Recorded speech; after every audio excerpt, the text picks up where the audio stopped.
Well, there goes the Daverhood.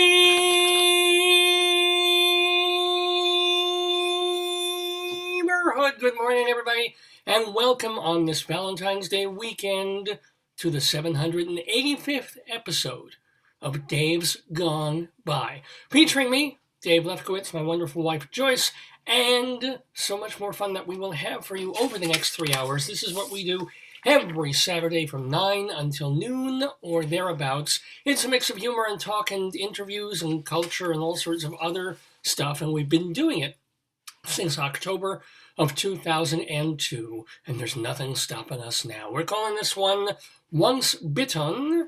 Once Bitton. I want to do the pun, but at the same time, if you pronounce it correctly, the pun kind of goes away. So I'm sort of halfway between, which always kills the joke. But we're calling the show Once Bitton because we will have a guest in the Daverhood, a Gaelic singer. And it's not because she sings and it's Gaelic, no, it's because she is Moroccan born, but grew up in the French chanson tradition, if you will, in San Francisco and other places like that. Has also, of course, played New York. She is a cabaret songstress, a chanteuse, if you will, and her name is Raquel Bitton. She's got several albums out over the past few years, plus she is known for being one of the premier interpreters of the works of Edith Piaf, and has even done a documentary about people who remember the real Edith Piaf, interspersed with Raquel Bitton doing her songs. So Raquel Bitton, she is going to be doing or sharing the documentary that she did for a couple of days. This will be coming up like next week. In terms of if you make a little donation, I think it's a charitable thing. She'll tell us about it, but you can watch the documentary just on your home computer. And I actually do have the info on that. I will give that to, well, first of all, the information is at raquelbitton.com, but she will expound upon that and upon her life and music. And of course, you get Piaf's life and music, not with me, but with the great Jewish, the one, the only Rabbi Saul Solomon, who will be doing the honors of the interview with her. So it should be a very, very fun and, romantic and French Dave's Gone By today on this Saturday, February 13th, 2021. This is our 785th edition of the program. So not only do we have Raquel Bitton, I get no opportunity really to speak French like that because I don't know French. But if I can just say Raquel Bitton, it makes me feel like I'm sitting in Montmartre right now and sipping French fries, which we normally sip. But anywho, we'll have that. We will also go inside Broadway for some news of the Rialto Theater news. There is some development afoot. There is some forward motion, if you will, in terms of thinking about reopening theater, particularly in New York. Maybe not Broadway itself, but steps being taken under the idea that with enough vaccines and enough people already immune and the wave going down and the weather changing, that in a few months we can start to approach getting back to some level of normalcy. So we'll be talking about that in our Inside Broadway segment. Of course, we will also have our Today-Yesterday quiz. And this is a fun thing that we do every week where, and it's funny, we started it, well over a year ago now. It was just a trivia quiz. I would ask questions and see if you guys at home knew the answers. You would maybe chat back or type back and, give you the answers and stuff. And then we just decided to morph it into more of, I'm going to say game show, but game show with actual contestants and to tell the truth meets Jeopardy-ish sort of thing. And it's become a lot of fun and it's become a lot livelier. So every week we have contestants who play the Today, Yesterday History Trivia Quiz. And generally it's our, most of the time, champion, David Sheward, the former head of the drama desk in New York, a theater critic. He writes for culturalweekly.com and theaterlife.com, and he has a blog now. So he is, I would say, about 70% of the time comes out on top. The one who generally is his closest competitor and also joins us pretty much every week is another theater critic and a theater director, Leslie Hoban Blake. Well, she wins probably about 30 to 40% of the time. If he's 70, she'd be 30. Anyway, she's a good match for him, and when they play together, there's usually some sparks and some fun to be had. And then very often we even have a third contestant, and the contestants joining us today, as they did a couple of weeks ago, are our old friends from Colorado, Fred Cleaver and Wendy Highby. We call them Friendy. They're both, I think he's retired. She's working for the university. She's a librarian. She's also an author, writes articles and academic type books. So yeah, Fred Cleaver and Wendy Highby, a significant match in terms of trivia for David and Leslie. So that will be our today-yesterday quiz. That will be coming up. And remember, the cool thing about the quiz is I leave enough time after I give the answer that you at home, if you feel like trying to type in or guess yourself, you have time for that. And also the key is that every question, every trivia of the 10 questions that I give is tied to the date. So today is February 13th. Every question has to do with something that occurred on this date, February 13th, in history. Could have been 500 years ago, could have been 5 years ago. So that's what that is. Also, we will have our weekly Greeley crimes and old times. Many years, Joyce and I have lived in northern Colorado, and we have a newspaper out there. It's called the Greeley Tribune. It is, despite this headline, a legitimate newspaper. It comes out still 4 times a week, every day on the web, and it gives you essentially the news of what's going on in northern Colorado and Weld County in particular. Well, there are 2 columns in that paper. One of them has to do with phone calls that come in to the Greeley Police Department from people who are nervous about something weird going on in their community. Well, it's public record. The paper collects the weirdest, most odd phone calls that come in, and once a week they put them all together in a column called Cop Log, which is pretty amusing if you think about it, and then we take the funniest ones of those, share them with you, and also mix them up with another column in the Greeley Tribune, which is called 100 Years Ago. Our friend over there, Mike Peters, goes through the newspapers in, it was back then, it was called the Greeley Tribune Republican, back in 1921. What stories were they publishing? What little items, what little bits of gossip, what pieces of news were in the newspaper 100 years ago? Those can be kind of fun too. We mix them up and create Greeley crimes and old times. We do it every week here on Dave's Gone By. And if that weren't enough, and ladies and gentlemen, don't you think it ought to be, we have our Colorado Limerick of the Dam because of Joyce and my being in Colorado.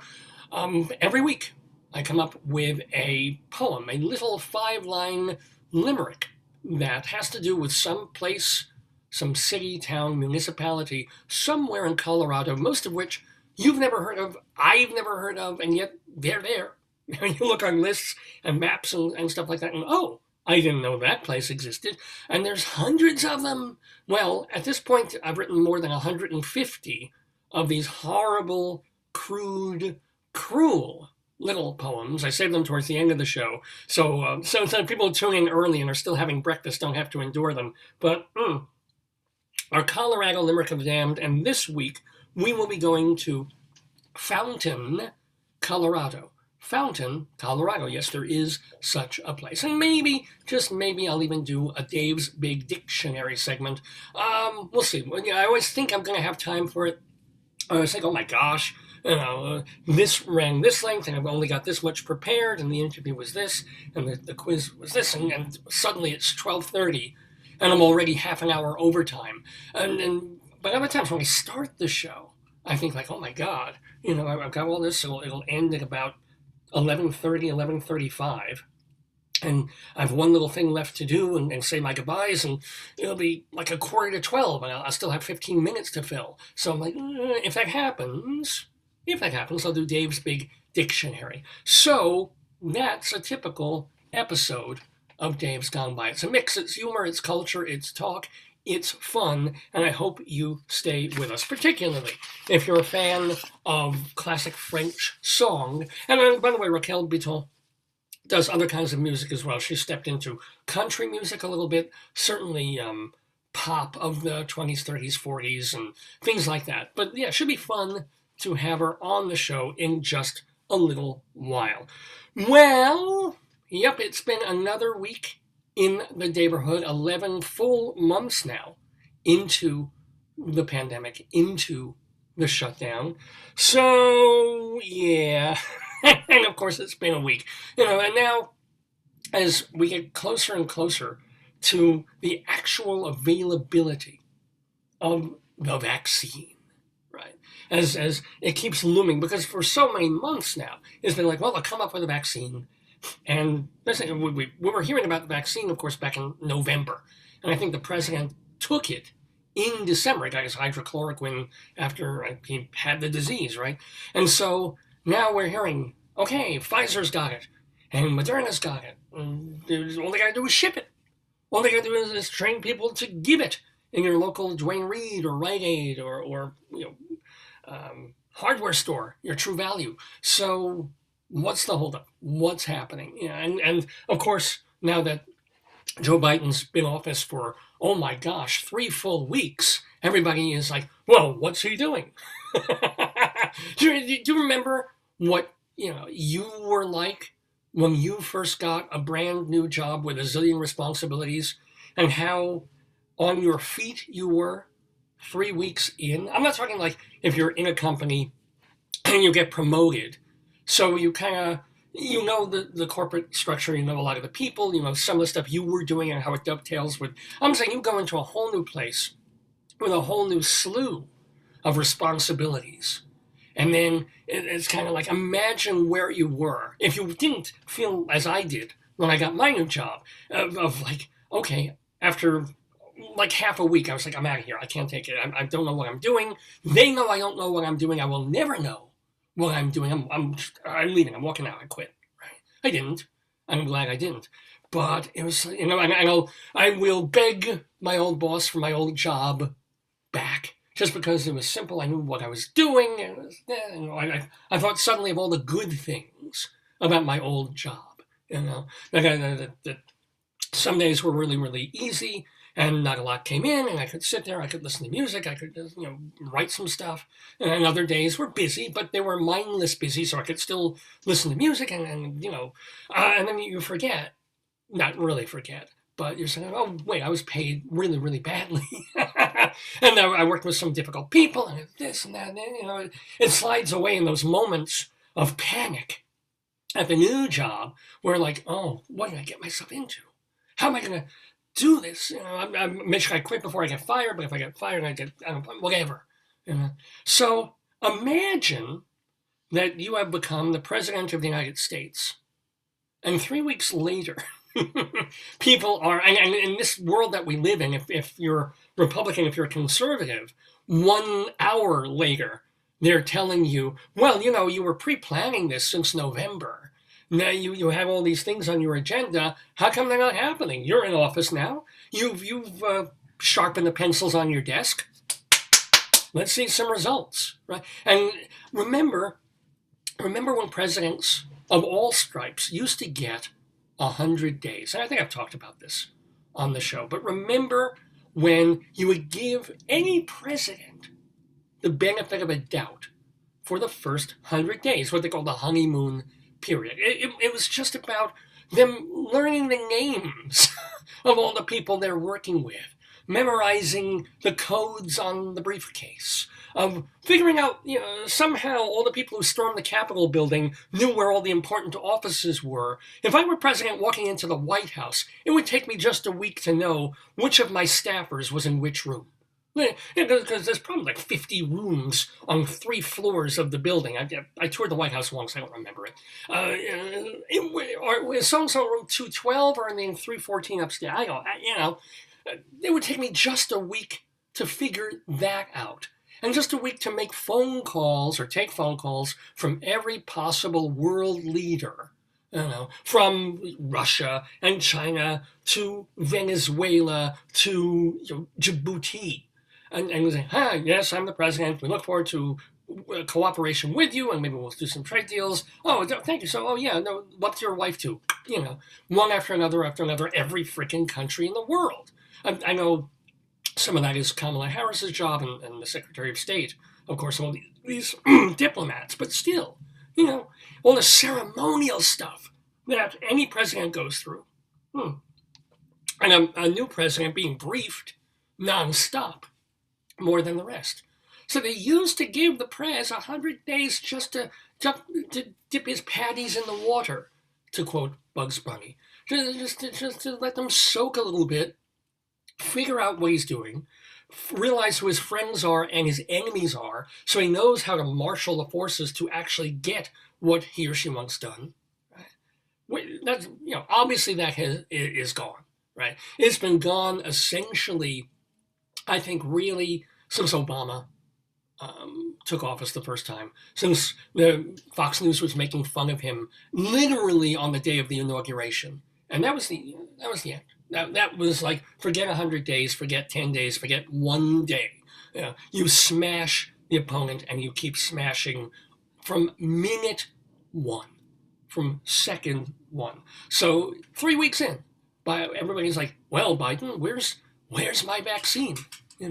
And we're waiting and we're wondering. And it's amazing what some of the people I work with are going through. I'm like, there's someone who went to get the vaccine yesterday, I presume, and she, taking a personal day to do this. Right? I mean, a day that she's entitled, that could be anything. It could be a fun day, a mental health day when the weather gets nice. It's sort of like a full personal day to do something that the school should allow her and encourage her to do even on school time, because if she doesn't, if she gets the virus, if she gets the vaccine and it keeps her from getting the virus, that protects everyone. That's good for everybody. Not to mention, the reason this person had to take a personal day was that she can't just go to her doctor's office, or she can't just go to the local clinic. She was headed down. She lives out on Long Island. She had to go to Brooklyn. She got an appointment. Oh my goodness, she got an appointment to get part 1 of the vaccine, and she had to schlep all the way to Brooklyn to what everybody, I didn't realize this, but everybody in our group was joking about. Oh my God, you're lucky if you get out of that hospital. Forget the vaccine. That is known as the worst hospital in New York, possibly America. And this is where they're doing it. It looks like a warehouse. It looks like a factory. You'll probably get, tetanus just getting the shot and coming back. Joke. Fun. But it occurred to me, she's got to drive, or had to, like an hour and a half to go and wait amongst these people to get a shot.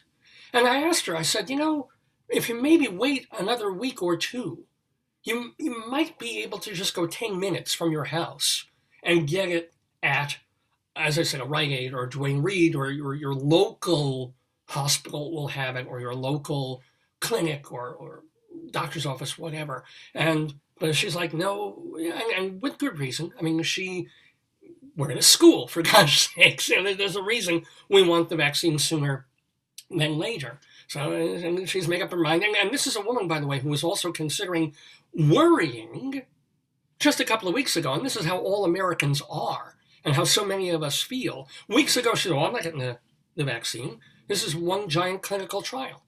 Mm-hmm. How long has this thing been on the market that suddenly they're able to say, oh, it's safe. Oh, there's no side effects. Oh, you're fine. Oh, it works. I mean, if they started working on it in November, and now they're rolling it out we're already rolling it out in January. Really? Really, do they long-term effects or what, 4 days? We'll find out. Millions and millions of America will find out what the long-term effects of whether it's Pfizer or Moderna of the vaccine are, right? And I'm not an anti-vaxxer by any stretch of the imagination. If I weren't afraid of needles, I'd be probably taking the train to Brooklyn myself. But it's just there was that fear in her, and then finally she said, what? I'm dealing with certain conditions and this, and it's better that I get it and get it as soon as possible. So let me get it started, and basically takes half of her personal day to go down and get the shot. I'm very curious how she did and what it was like, and if her arm hurts today, or if she's, they say that the first shot is nothing. They say that the first shot, if you might have a little pain in your arm as you would with any shot, but nothing remotely related to any problem that you might get from a vaccine. So it's kind of like we've all been back and forth on this, and I do wonder if we wait 2 more weeks, the locals wait and read will open up to 65 plus, and then 60 plus, and 58 plus, and workers in this kind of situation, and restaurant workers. If they give all the restaurant workers shots, they could probably open to 50% capacity. I don't know. But what I also want to know is, in this rush to roll things out, which I do understand, like, where's our Sabin? Because everybody fell in love with Jonas Salk all those years ago when he created the polio vaccine. I was just reading about it this morning, when all these children were dying and getting horrible ailments from polio. And he came along, right, and created a vaccine that worked. And he did it, boom, got it, and it was a working vaccine. And it occurred to me, like, we remember that so clearly as just a very simple thing. There was polio, Salk invented a vaccine, the vaccine worked, polio was essentially eradicated.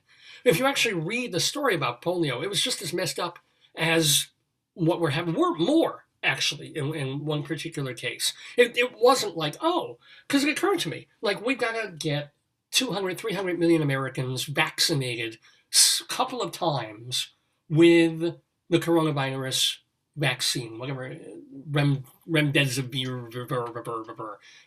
How did they do that with polio? How did they suddenly roll out to all the, suddenly Salk invented it, and 60, 70 years ago, whenever it was, maybe more, bam, it was done, no problem, and we're having all these problems? Well, it wasn't so much. They had to figure out, okay, let's get it to the youngest, most vulnerable kids first, and then we'll roll it out more and do this and this. And by the way, polio, I think, only killed fewer than 4,000 kids in the whole thing of this. It wasn't thousands or 500,000 people being killed or affected by polio. It was several thousand people, and it was still a panic and a pandemic.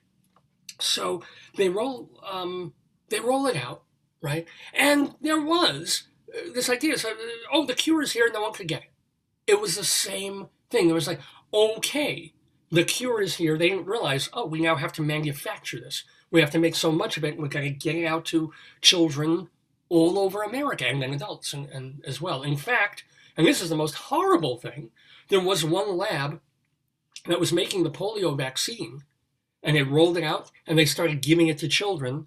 And it was this weird thing where they would have the dead polio virus in there, or they would have the polio virus, but there was something in there like formaldehyde that would kill the virus. So, you get that in there, and then there was formaldehyde, and it just, somehow it worked, that you got the antibodies of polio, and then you had the formaldehyde in you that killed the bad stuff, and then you were immune to polio. Fantastic. This particular lab got the sequencing of whatever DNA is in there wrong. And there wasn't enough formaldehyde, or it was grouped improperly to kill the polio virus. And so instead, the polio virus lived. And they ended up giving kids shots that gave them polio. And then the kids were not only getting polio, but they were now contagious, and gave it to their parents and the adults around them. And it was, kids died from getting the shot, which of course plays into the whole anti-vaxxer thing. But no, they traced it all to one bad lab, one bad mistake. Thank goodness. Yeah.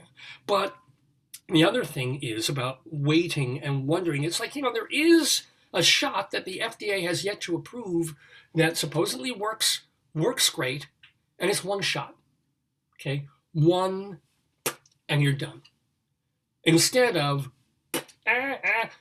wait a week or two, you're okay, good, there's another appointment, come back in, and then the bad one. And then the one where you get a headache, where you get sick for a day or two or three. And it's like, wait, why? If there's this other company in, I think, the UK that has come up with a shot, you go, much, less painful, B, much more efficient, because you go in and you're done. I wonder how many people are going for that first shot and not showing up for the second. Where does that leave them on the scale of being non-contagious, of being free of COVID, of having all the necessary antibodies, of being more protected, if not fully protected, against the variants? It's like, what is, there's going to be tens of thousands of people who get shot one and not shot two. Right? Whereas, roll out this one and done, and one and done.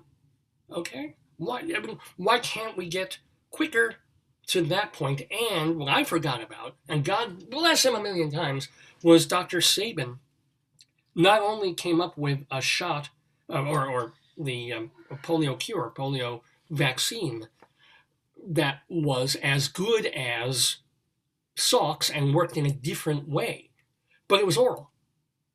The Sabin vaccine was like, I don't know if it tasted any good, but if I were a child and I saw some doctor, especially like in the 1940s and 50s, coming at me, with this versus, this, what would I rather take? What would I want to do? Where is the Sabin for Corona? Virus should be able to, Pfizer and Moderna and whoever else, Johnson & Johnson, should be able to figure that out pretty quickly. You can get a vitamin B shot, or you can get a vitamin B in a pill. I'll take the pill. Thank you very much. If they can do it, why not? And nothing, I always say this phrase, nothing made me madder, but nothing made me more frustrated than when a couple of years ago, I decided, okay, I'll get the flu shot because I'm needle phobic, and I believe vaccines work. I do believe in them, but at the same time, and if I'm careful, I won't get the flu like that. So, but I say, I'll just do it. And it turned out that year they had the flu shot in oral form, or it was a spray. They had a nasal spray. So if you go, you get the flu shot, it go, I guess, straight up into your head, and then all the good stuff would leak down from your brain to the rest of your body, and you'd be cured, or you'd be protected from the flu. So I'm like, okay, count me in. Not that I'm good even with nasal stuff. I will say that. Not that I enjoy the process of shooting things up into my nostril, through my head and down, because I went through that. I had allergies when I was a child, and I used to go to an allergy doctor who would sit me in a chair, this Dr. Mengele would, and there was no shots involved, but he would sit me in a chair, he would tilt my head back, and then he would just send water shooting up through my sinus down into my nose. It's essentially this enormous conveyance that does the same thing as a neti pot, but in an electric way. It's an enema for your sinuses. Out in one nose, out the other, and out the throat and out the mouth. It wasn't painful, but it was so uncomfortable and so unpleasant. I would do it week after week after week. So now when I'm faced with having to do if I have a cold or sinus and do a neti pot or a spray thing, I'm like, I don't like. It's not as phobic as I am about needles, but it's still not a happy time for old Dave. But if I'm faced with the shot versus the shooting, I'll take the shooting. So I'm like, okay, all right, I don't want to get the flu this year. Let me get the, the spray. Go into where I'm in my doctor's office. I'll go into I keep saying Dwayne Reed and Rite Aid. What's the other one? The CVS, right? And just get her done. And then I read and I fill out the paperwork. I go, and then they tell me, oh, that's right. It was at it was a health fair. They were giving them free, I believe, because they wanted everybody, the typical thing. It's like, let's get everybody immunized so it will cost us less in the future over the next couple of months if fewer people get sick. It's cheaper for us to pay for employees and for people in our community to get this little shot than it is to have them miss work for 2 weeks with the flu and so forth. And then incur medical costs when I have to go to the doctor and stuff. So they had this fair, and I signed up, and I'm like ready, and I'm like, yeah. And then they tell me, well, how old are you? And I think I was like 52 or 53 at that point. And they were like, well, no. I mean, what do you mean, well, no? And they're like, the spray, it's really not so effective when you get past your 40s. Yeah, you gotta get the shot. You gotta get. I'm like, wait, it's a spray. It's the same stuff. It's whatever goo or dead viruses in that goo is the same goo. I have the same head. Why am I at age 52 or 53 suddenly, vaccine is going to go straight into the bloodstream, can't just, totter around behind my eyeballs for an hour or two before leaking down to the rest of me? Why? And I, chicken and phobic as I am, neurotic as I am, I just, I kind of turned pale and went out the door. Could have gotten on the other line. Could have just said, oh, okay, put me over to that group that's rolling up their sleeves. But I was like, I think I'll think this over and pass, and did. So I'm still really fancy about the whole vaccine thing. Again, and I repeat this again and again, it is not because I'm anti-vax at all, or that I don't believe children should be vaccinated, or any of that stuff. It is because I would like them, first of all, to give me the one and done vaccine when that one's ready. I don't want to have to go 3 hours to Sitka, Alaska, to actually get the shot. I would kind of like it to be within, a mile or 2 or 3 from home. I think that should be doable shortly. And also, I'm watching, the so-called herd immunity and the wave start to kick down. And that's the thing. Because millions of people by now, I think millions, have been vaccinated, because millions of people have gotten coronavirus and gotten over it, and of course half a million have died. That curve, there's only so much incidence that can still be happening. There's only so many more new people who haven't gotten it before are going to start to get it, even though, of course, thousands are still every day. And unfortunately, we're waiting for the deaths to really, really slope down. I don't quite understand why there's that gap, man, a week or two gap between when the cases start going down and even the hospitalizations have gone significantly down, and yet deaths down just a little bit. And I don't get it. I mean, if there's more hospital beds and and patients are able to get more individualized care because the doctors aren't running rampant from bed to bed to bed, you would figure that would cut down on the deaths. The ventilators won't be a problem. I don't know why it has that delay between, so there's, I don't know what it was, like, 5,000 or however many, 10,000 cases in America, and then 9,000 and 8,800 and then 8,600 and this way, and yet the deaths are still coming in at about 3,600, 3,700, 3,500. Well, with any luck, we're going to see that tail off in really a few more days. And then it's going to look like, okay, all right, let's see how America's looking when now in New York we're not seeing 3,500, I'm sorry, that's America, but we're not seeing close to 200 people dying every day, but we're back under 3 figures. And significantly still declining.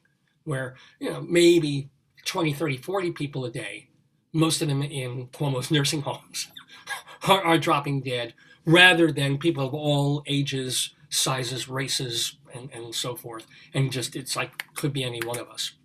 I want to see where that is going. But anywho, would love to know your thoughts. Would love to know if you've gotten the vaccine, because I know a lot of my Facebook friends, that's their point of pride. They go on Facebook, they take the picture, like, yeah, got it, and got vaccine number 2, and I'm feeling all right. Yeah, it's which is fine. Which is as long as they're showing like their faces with the Band-Aid on their arm, or standing outside the clinic with a thumbs up.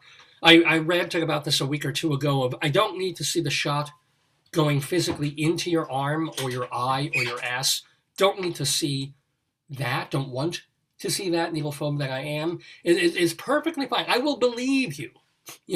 If you've got the little red heart bandage on the boo-boo where the needle went in, it's enough.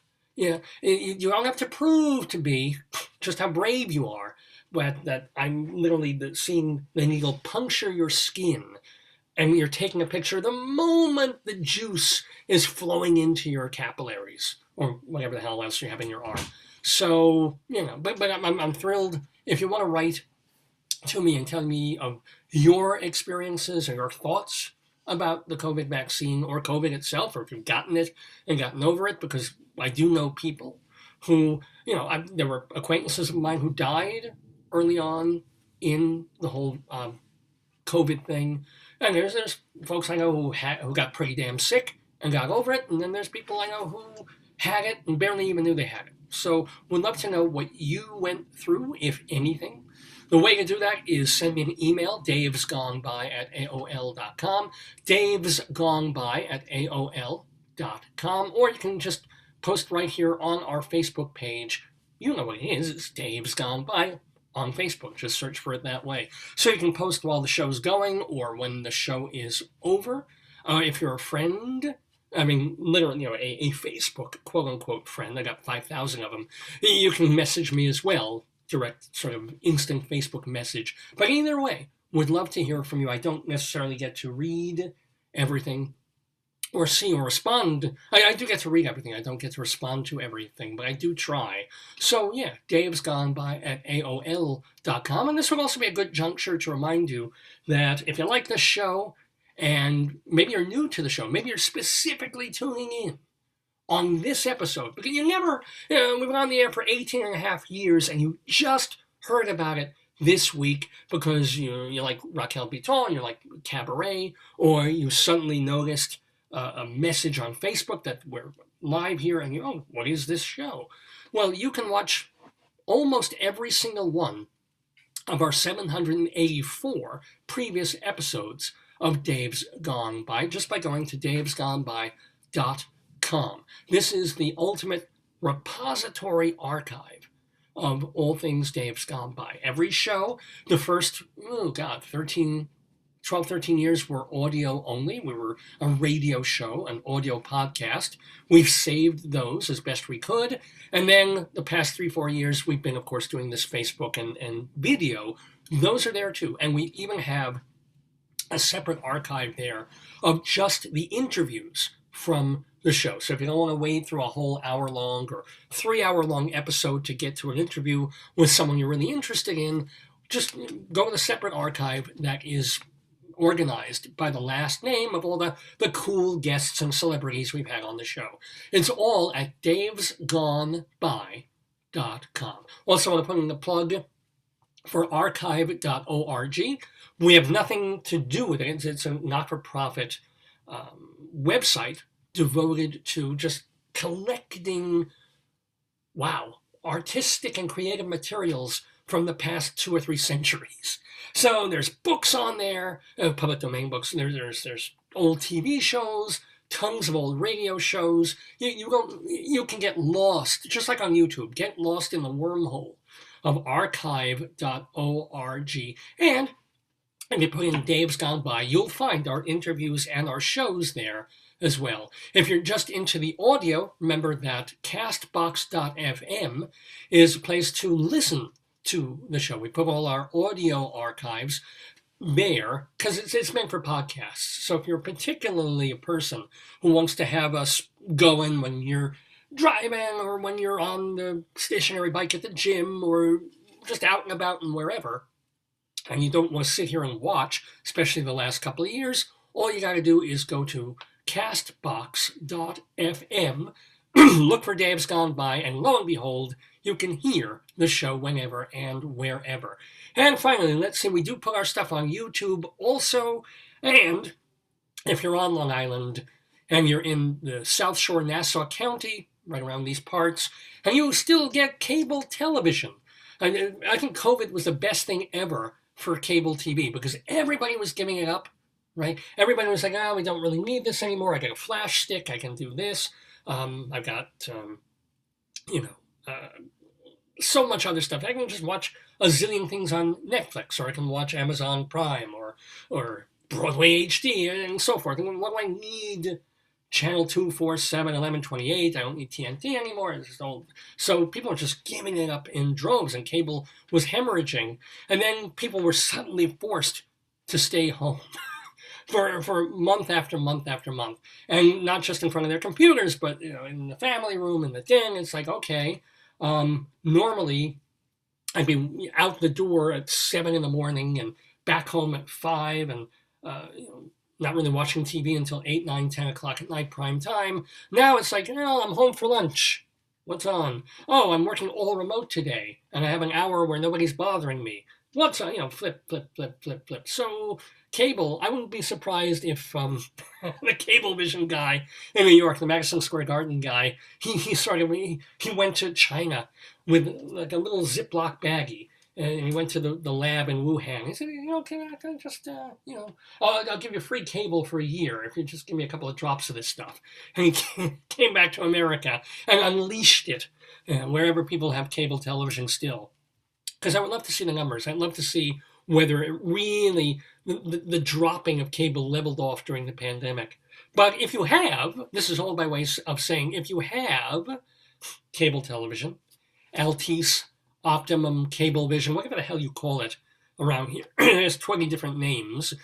And you tune in on Monday early in the morning, 1 in the morning on Monday, or, and a lot of you can this Monday because you'll be off, because of President's Day, or Tuesday morning at 4 o'clock. Yes, Tuesday at 4 a.m., you'll see this puss right on your regular TV screens if you go to Channel 20, which is the public access channel. We've been chopping up episodes of Dave's Gone By and putting hour-long segments, just fairly randomly, on Monday and Tuesday mornings on Channel 20 on Altice Cable, just to see if we pick up any new viewers, if people who didn't know about the show are suddenly like, what the hell is this? They're not on Facebook, they're not Facebook friends, and they're like, oh, it's not a black preacher talking about Jesus, and it's not Zabby, and it isn't, what else do you even get on public access television anymore?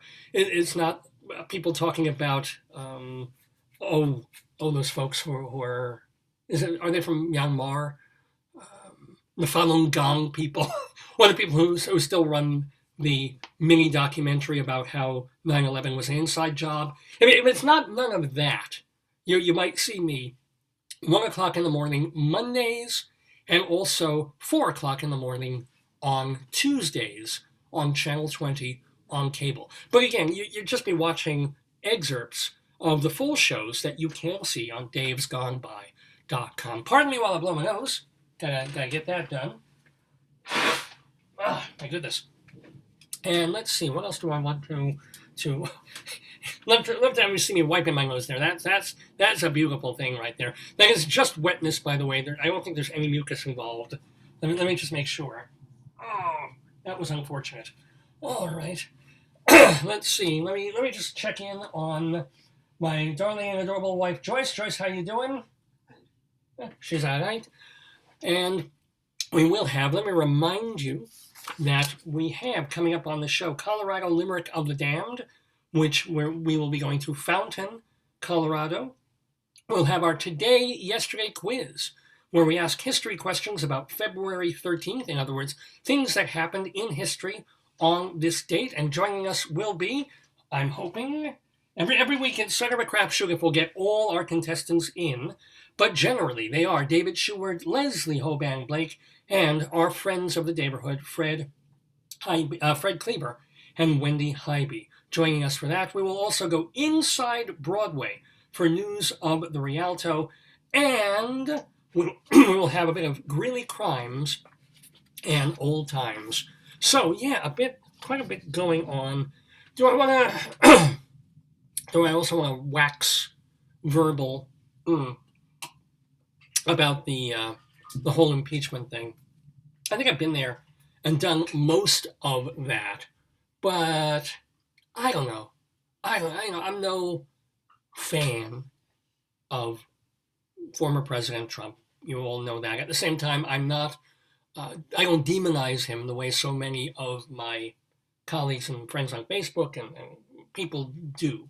I think he did a lot of very good stuff. I think he did some very bad stuff. That's as is with so many presidents, even the best ones we've had, right? So, but this idea of pillorying him for making certain statements, stupid statements sometimes, and then somehow connecting that to some idiots who rioted.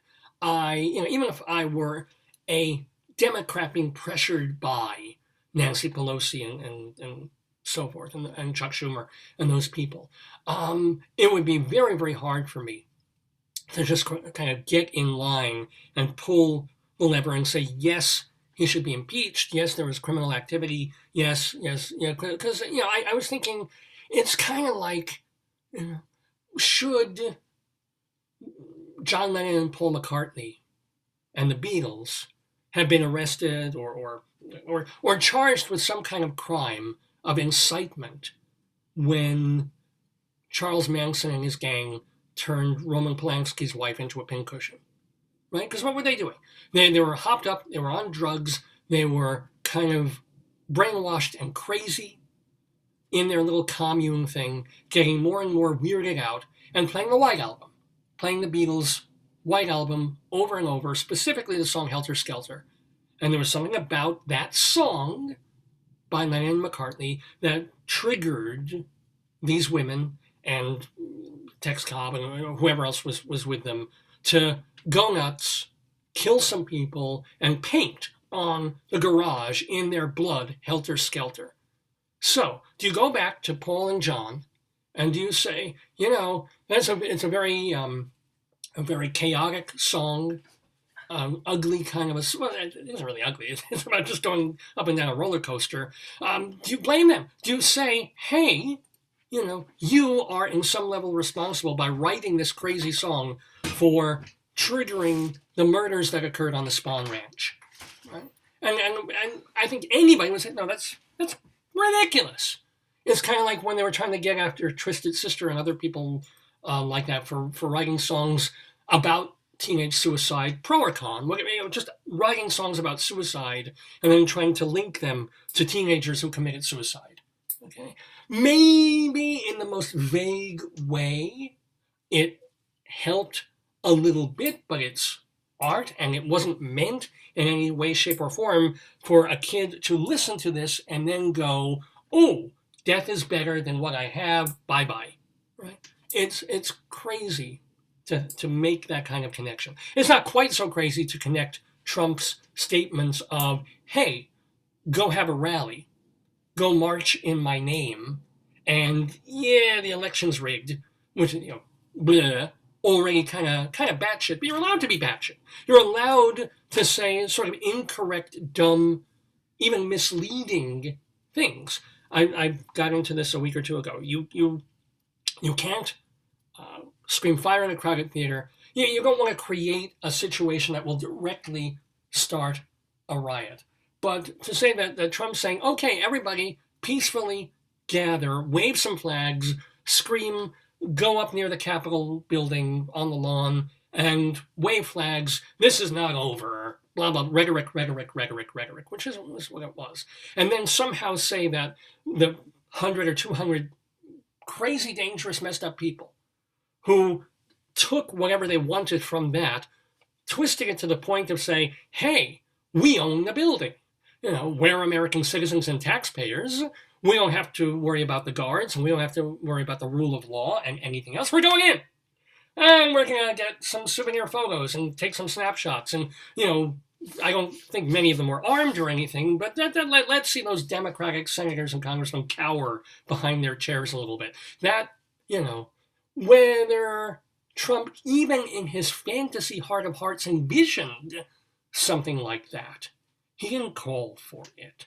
He called for protest and marches and so forth, which is as American as apple pie, And as the people defending him in court during, or whatever it is, the impeachment court are saying, if you want to hold Maxine Waters' face or legs to the fire for what she said, and then connect those maybe to the Black Lives Matter riots, or more, not even so much, but when she was saying that if you disagree with these particular politicians about what they're doing in terms of immigration or abortion, go into a restaurant where they're eating, disturb them during their meal, stop them from having a good time, yell at them, scream at them, and then leave.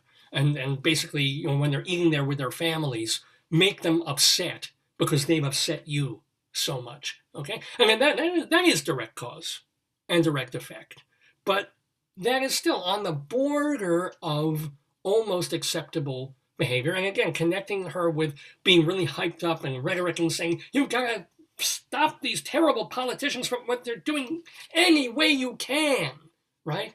How do you decipher that? Legally, how do you hold any way you can responsible for, do this, smash a shop window, overturn a cop car, put a bullet in someone's head? You've got to be really, I think, incredibly careful and protective of free speech more than anything. I'm surprised that we don't hear more from the ACLU on this whole impeachment proceeding. I'm surprised that they're not out there saying, oh, come on. If you don't want Trump to be president again, don't vote for him.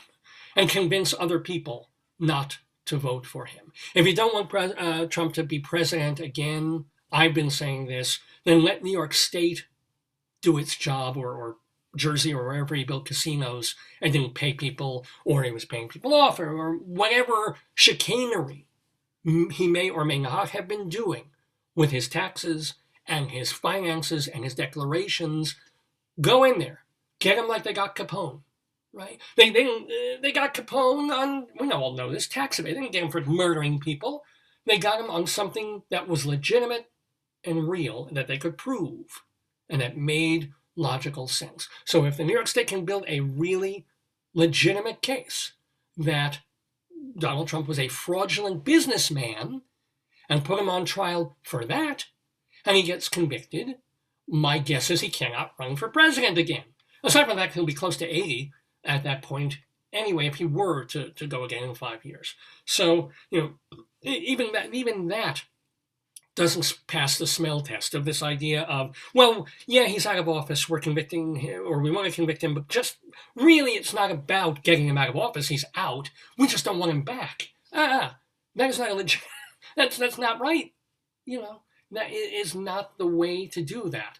However, I will say that on the other side of this, when you're saying that you cannot and should not impeach somebody or convict somebody once they're out of office, that why are the Democrats even bothering to try this man, to hash this out in legal-ish proceedings, because he's out of office? Why are they wasting time on this instead of dealing with X, Y, and Z in the pandemic? And it should be unconstitutional to impeach someone who is now a private citizen. And I'm like, no. If let's say some other any president, a week before his term of office is over, decides, I really hate the minority speaker, and goes up and puts a bullet to their head and fires. And then you go, well, he's not He's only got another week in office. We're not going to prosecute now. He's not president anymore.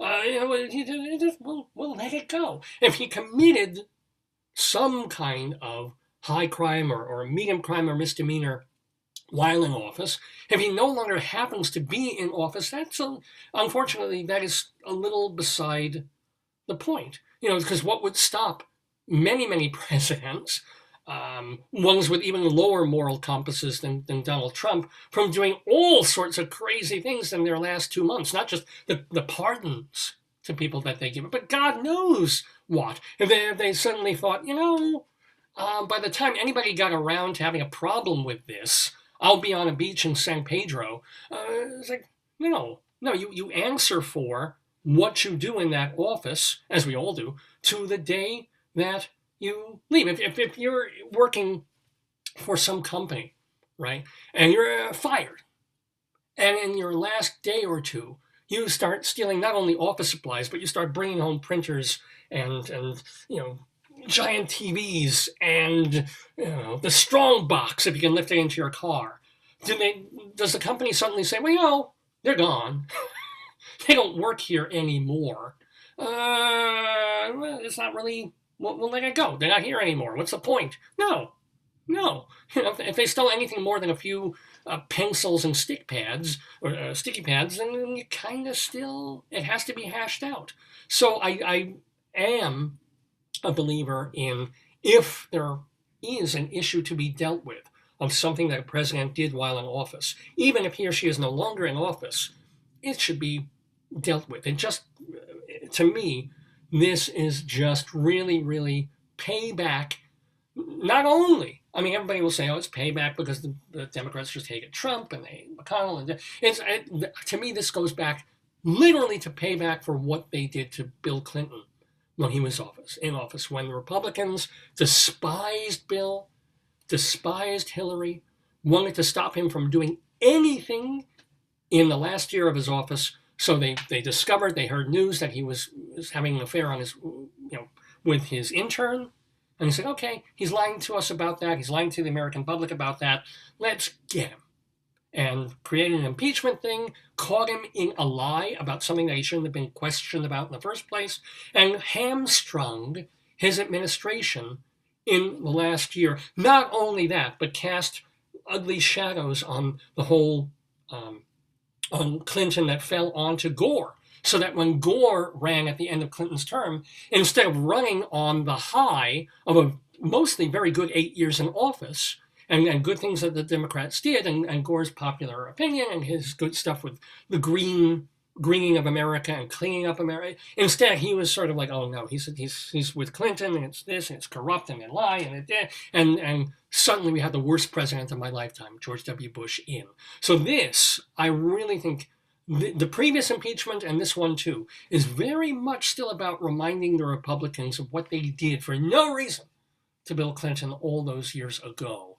And yet, let them do what they do. But by today, we'll hear that Trump is acquitted, and I do believe rightfully. So due process will have taken its course. And then we may hear from the Democrats and the Biden administration, this other company, Tonka, has come up with a vaccine.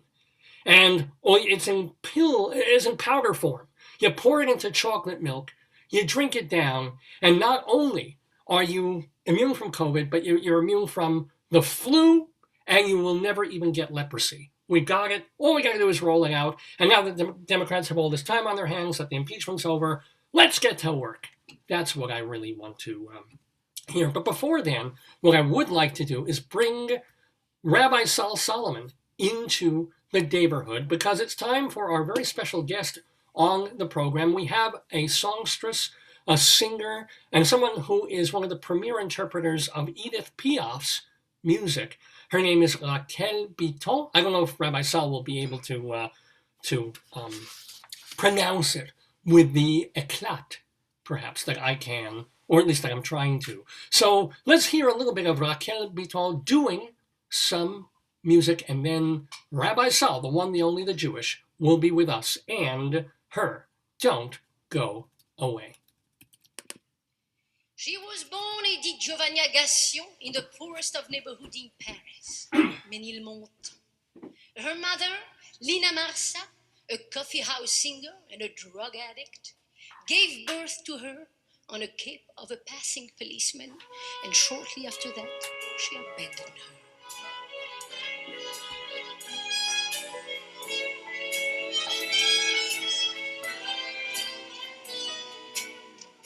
Je suis né passage de la bonne graine.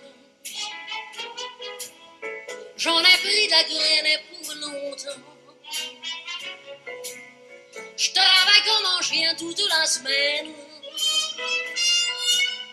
Je vous jure, le patron, il est content. Mes amis se sont mis en colère. C'est pas bien malin ce que tu fais là. Faut ce qu'il faut, mais toi tu exagères. Tu verras qu'un jour, tu le regretteras.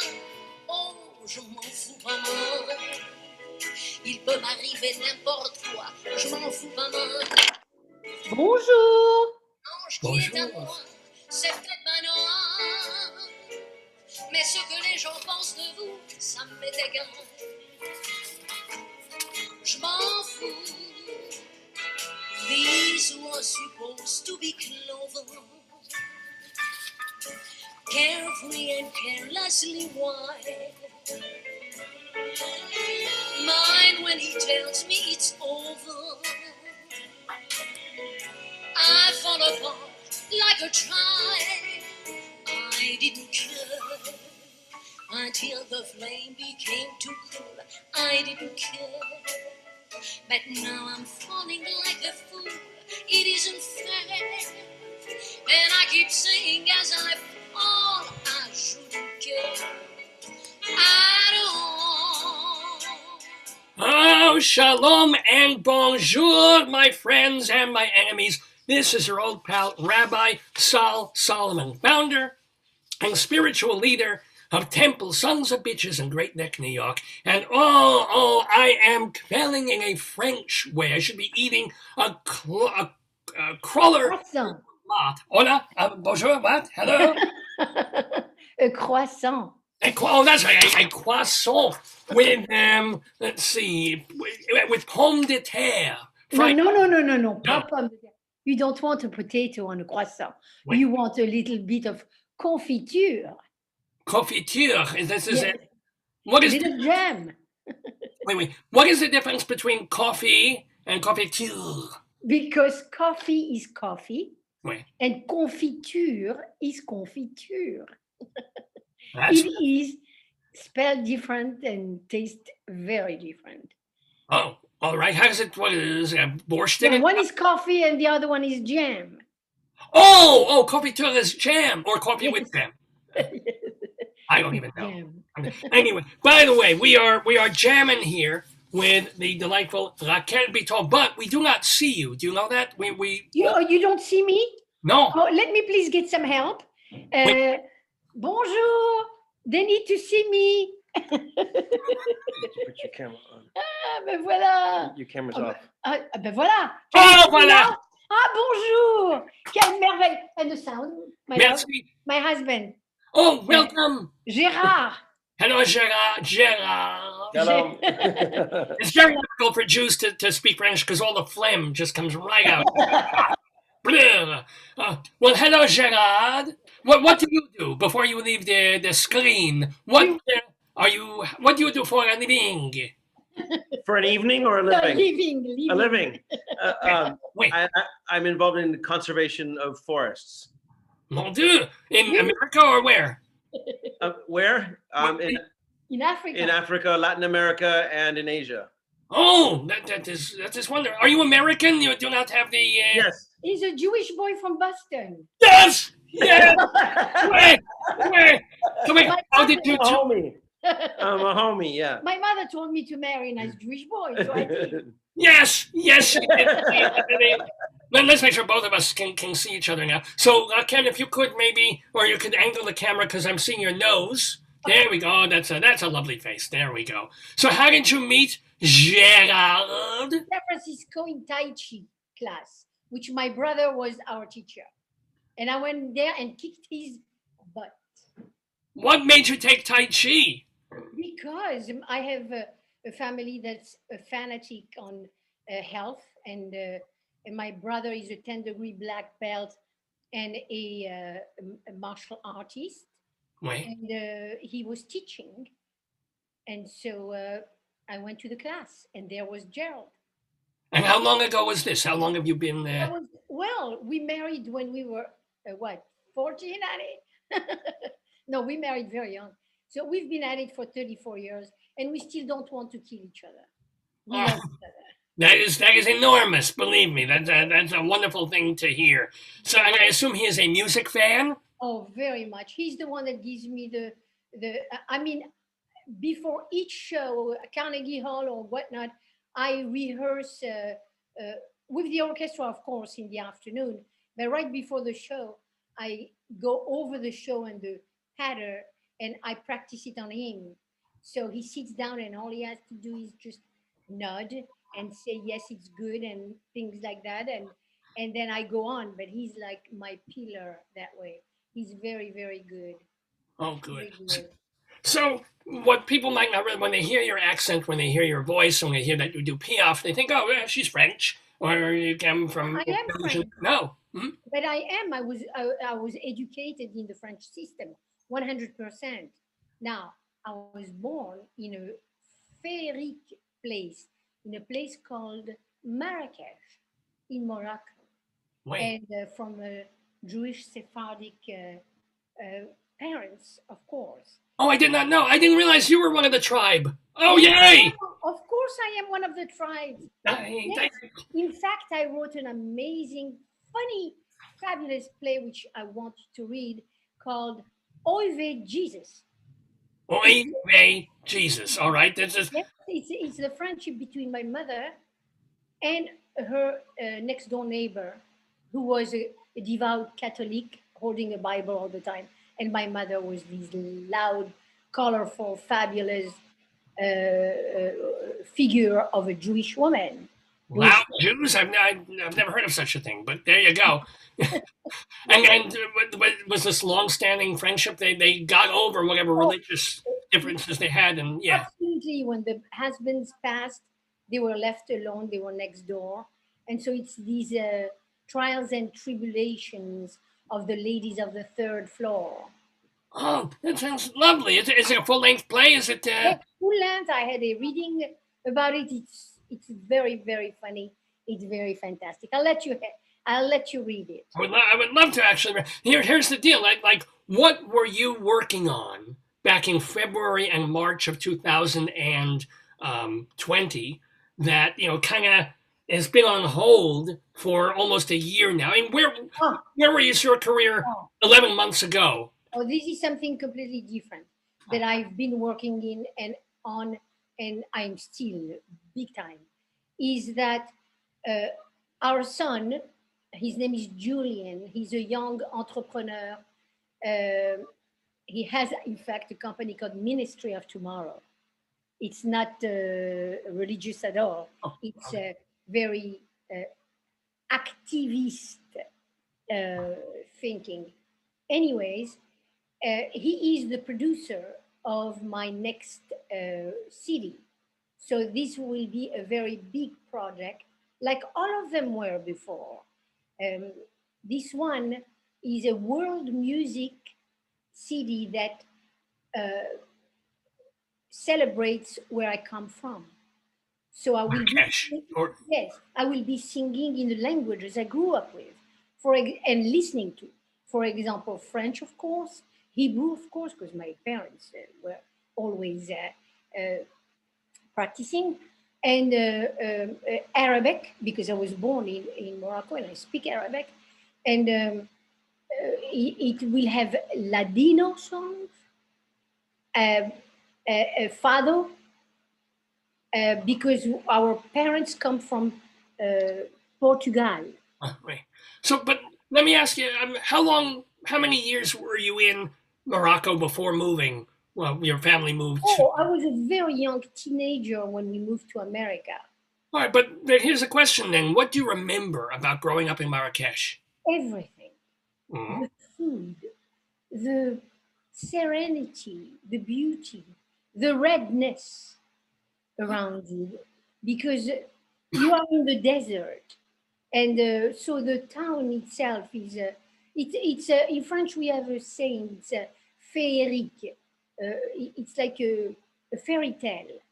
And yes, I remember all of this. I mean, this was my I was educated in the French system. Mind you, the way that it worked, people don't know, is that French famous French authors, composers, writers, they went to retire in Morocco. And by doing so, they became teachers there. So we were bestowed upon us some of the greatest educators ever. So we learned from the very best because they retired and bought a Riyadh, and we're so happy. But about, if I may interject about this love of Edith Piaf, Oh yeah, yeah. I never wanted to delve into her life. My father used to say, Raquel, uh, don't fool yourself. You have the kind of voice that lends to this kind of songs. And I said, no, no, no. She's an old woman. She looks so tragic in her photos. I don't want. I want to sing the teeny boppers song. He said, no, Raquel, your voice does not lend to that. So he took, and I hope you don't mind me saying that, my darling husband, he took a broken heart, my first broken heart, my first and lonely. I was very young, 17 years old, and I thought, oh mon Dieu, it went not good, and uh, and I locked myself in my room, and uh, and I was very tragic by nature, anyways. So I looked at a record of her in my room that my father had left, and I put it on. And when I put it on, the first song was called C'est l'amour. It's love. It's love that makes you cry. It's love that makes you dream. But it's love that gives you hope. And so I thought to myself, oh my gosh, she's speaking about me. So I listened on more and I became passionate. But thank God, not passionate about the woman only, passionate about the songs, the lyrics of the songs, the texts. And I delved into that and never looked back. But here's you were a 17-year-old girl. Were you already expecting to have a career as a singer, or did you think, oh, Yes, I'm because going to be a teacher or yes. something? No, no, no. What happened is that in Morocco, my parents used to take me to contests, singing contests, and I won them. I won one at the Casino of Marrakech, where the movie Casablanca was filmed, Right. and I sang on that same stage where what's his name, Right. Humphrey Bogart says, "Play it again, Sam." Oui, oui. I sang right there, but centuries later, after the movie was done, but I sang there. So my I've always sang um, since a little girl. In fact, I had a three a little stool that had three legs, very small, and I would drag it into the room when people came to visit my parents. I climbed on it and I performed. A cappella, or would your mom like play the piano? Oh, wow. No, a cappella, of course. I didn't have an accompaniment. I didn't know I needed one. So I just went on. So singing has always been part of my life. So once you connected with at least the songs that Piaf was singing, what was the next step from just singing in the shower or dragging your stool No, around? no, I went to uh, in San Francisco. I mean, I was like in junior high school. I thought to myself, oh, I'm going to go and find a place to sing. So I looked up where, and I found one place called Chez Jacques, and I marched there, and with just me, and I said I want to sing, and once I sang, I was given an engagement that lasted a year and a half or two, and I had the likes of Tony Bennett coming to see me, and that's how I was discovered in San Francisco. Do you have any? Because one of the things I love to hear is anecdotes about celebrities. Do you have stories of not just people who came to see you or that you've interacted with, but like funny or touching stories of these people that you remember? Well, Tony Bennett, for example, I did not know. Please forgive me. At the time, I did not know who he was. But no, Wow. pardon, I'm sorry. He's not my cup of tea because he sang the ballads of the 30s and 40s. Little did I know that I was going to devote my life to that. But he used to come many times, and one day he did something very terrible. I told him so. I said, "Oh no, don't you ever do this again." He came and he befriended my pianist. My show was in two acts. Act one, the early life of Edith Piaf. Act two, the latter life of Edith Piaf. He needed to sing the national anthem at the San Francisco 49ers football game. He stole my pianist. Oh. So I didn't have a second act. Uh-oh. Oh, he just did it that day? I mean, he just grabbed your pianist with no... He Well, no, up? he must have told my pianist, would you do it? And of course, my pianist went crazy. Yeah. And he went. What was But he thinking? That he was going to return in time for the second part? No. So everybody went so disappointed. What was that? But then what? that was a good thing because they came back to find out the story. What happened? You So, oh, so you got away with doing just half the show, and then they came back to see the other. I This is know. good. Two admissions. I like the way you're thinking there. This is good. No, And then and you yes, said that Bennett eventually you told him. So did he apologize? Did he? he came to my brother's wedding. One of my brother's wedding, he was a guest because they were very good friends. And so I went up to him and I said, "You stole my pianist to sing the national anthem." And If he didn't know, he left. I promise you, I'm so sorry. that's it. It was But that is such a cool, because otherwise I get Tony on the phone right now. I yeah, say, yeah. oh, this girl an apology. This nice. He lives right around the corner. I see him often. Oh, really? I've heard that he is starting to struggle with memory stuff. Is But he? you How is? know, yes, but you know what? A voice like that transcends all time, that gets to your heart and never lets you go. You forgive them, you help them, you smile at them, and you remind them what marvelous beings they are. Well, do you have other people, other notables like Tony Bennett, whom you sung with, or that you came to see you, and you have stories about meeting them or things they told you? Oh, I don't know. Do you know Gerald? Do I? Honey? Jerry, Jerry, we need you. Get your tuchus over here. Come on, alive. Come on. He said lots of stories, but nothing that we can share. Oh, come on. No, come on. This is not a Oh, G-rated program. I've heard everything. Believe me. but Tell let me. me tell you about this film. First of all, you're wonderful. So my career has blossomed forever. Have many, many CDs, but I've been always very smart in doing what's best for me. That is, the songs that I sing have a rhythm to them. My other CDs, Rhythm of the Heart, for example, boleros. So I love to sing in Spanish. Me gusta mucho hablar en español. Ooh, CC. See, and so always with that theme of rhythm but Piaf. When I delved into Piaf and did it was my third recording. I didn't want to at the first, but when I did, it was the golden album. It was uh, bought by EMI and Sony, and everybody went crazy over it, and it was a big record. The friendship that I've had through the years are with the musicians.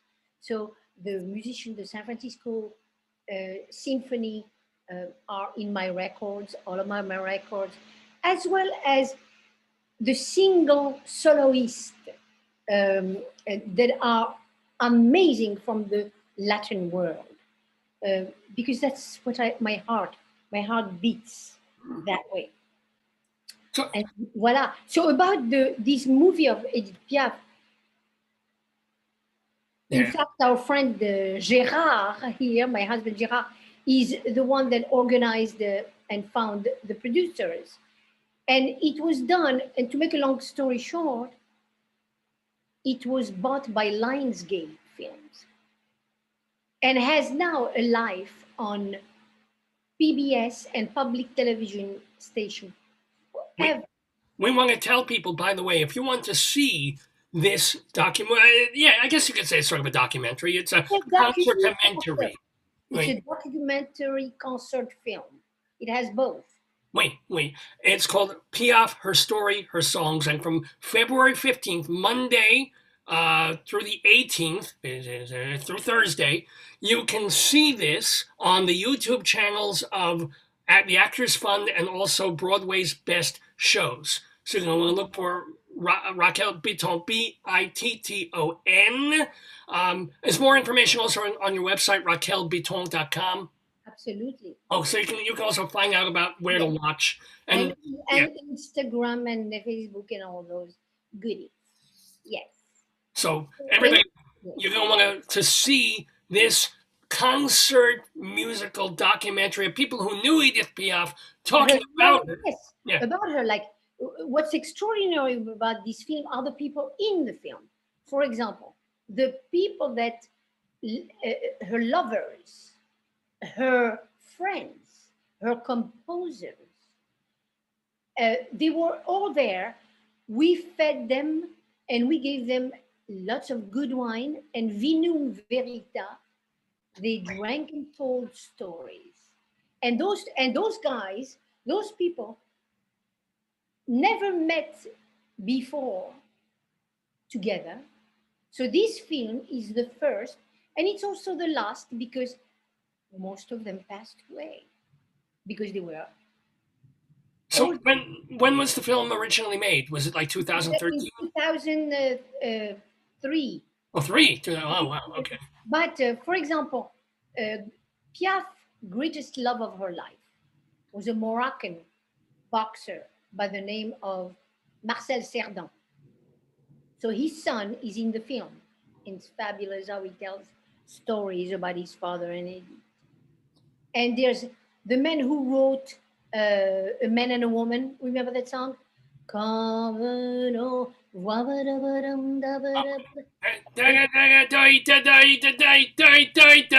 Yes, of course I know this. Yes. All right, I Jewify it a little bit, but yes. Yeah, I can do this. I should sell out Carnegie Hall too. But so and so you're giving all these reasons why people should watch this documentary. But also I want to ask you, in this day, it's 2021. Everybody's got iTunes and Spotify and listening to music in there.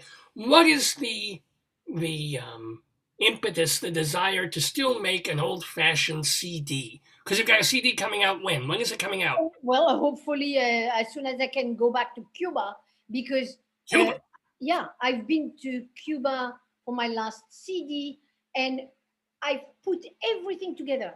So between Cuba and Marrakesh is when I'm going to be recording my new CD, which has the Moroccan Arabic symphony with the instrumentations in Cuba, because I've already done a Cuban record. It's called Rhythm of the Heart. Okay. So, but I'm also asking about this idea, I guess you're of a certain age, I'm of a certain age, where, okay, yes, the record album, the CD, a number of songs, an hour, maybe an hour, 5 minutes, and the whole other generation is not even going to be necessarily cued into the idea of this object Oh, I see what you this mean. weekend. Well, it's the same thing that people today coming back or last year with a bigger record, the 33. Wait, It's like a vintage. It's vintage. But when I say CD, it's because what am I? I just released a wonderful a pandemic, a song through the pandemic. I went to a studio with a wonderful New York pianist. He's the pianist for Sutton Foster. His name is Michael Rafter, oh, and together we lay down this track, piano and voice only. How marvelous! And it's called Jardin d'hiver, and it's my new single. oh, what is Jean again? Jardin d'hiver, Garden of, winter garden. oh my goodness. Jardin d'hiver. It's a very very beautiful song. In fact, a Caribbean singer by the name of Henri Salvador had introduced the song years ago. And through this pandemic, oh mon Dieu, I think it's a kiss from me to the people. And can people hear that on raquelbitton.com? Can they get it on, where is it? Spotify, and yes, all my records are on Spotify. Cool. And your preferred social media, you just dial the name, and there I am. So let me ask you a little bit more, though, about this idea of not just getting all the friends and lovers and folks who knew Edith Piaf in a room if they were still alive and having dinner and wine together, but creating a movie out. Yeah. I mean, how long did it take you to plan that and then to cut it and to turn it into a feature film? Well, here's the thing. It's a lifetime of having prepared to that moment in time. And I'm so happy that you are asking. I'm not saying this to get applause from you, but, but the truth of the matter is that I knew the urgency of being uh, perfect as much as I could with the interpretations and also with the pattern in between each song. So when time came to execute, and it was at the Elgin Theatre in Toronto, where the life of Judy Garland was filmed 1 year before I came in with Dame Judy Davis. So it was like, and Judy Garland and Edith Piaf had a marvelous friendship. Because Piaf used to, she used to entertain in New York a lot at a place called the Waldorf Astoria, the Empire Room. She was there. She was a fixture for years. So when time came to execute, I went for it. There was no time to redo something. So whatever you're going to see is, the symphony was perfect. The musicians were extraordinary. Everything, just like God was saying, you girl, you're going to do the right thing right now. And that's it. And that's what happened. And it's a lifetime of preparation and then 2 hours of execution. It makes me wonder also, since besides the Tony Bennett incident, Yeah. did you ever have any nights when everything, something terrible happened in the audience or something went terribly wrong and your voice went out? In your years of concertizing, did you ever have any nights where it's like, oy vey, as it were? Oy vey. No, I have, pardon? Oh, what happened? Oh, yeah, thank you for, oh, my husband is reminding me of this fabulous incident in Chicago, but it shows you that I have chutzpah. You know what? I know that word. You know Yes. that word, okay. So I was doing all the symphonies around the US. I was singing at Chicago Symphony Hall. The night before Ella Fitzgerald, because we had the same agent and we shared the same agent. Oh, pardon. Oh, oh, Ella Fitzgerald was Boston. Gerard, you want to come on and tell the story yourself? No. He reminded me that I have another story with Ella, but it was Aretha Franklin. Oh, wait. So Franklin. Aretha Franklin. Aretha Franklin and I we had the same agent, and we were in Boston. She was opening the night after me, so I opened up, and both of us sold out houses. That one thing, the greatest blessing is that when you say Piaf, people just come. And so it was a sold out event. And anyways, on my night, I come on stage. Now, mind you, I've done other symphony halls behind me, so I have the practice, and I go there with a lot of aplomb. I march with my little black dress to the middle of the stage, stand by the microphone, and start singing, and nothing comes out. No sound. The sound was not hooked. Something happened. So my stage manager, who travels with me all over the world, very tall man, comes rushing in the stage to escort me out while they fix what's going on. Yeah. And the symphony's behind me waiting. I put my hands to my waist. I look at the audience. I look at the symphony players, and I look up to this tall man and said, "Do you know how long it took me to get here? Try 20 years. I'm not leaving." Wow. So the entire audience burst with laughter and joy. I went up and spoke individually to all the musicians while they repaired. Right, yeah. Whatever they repaired. And then I walked up, but I never left the stage.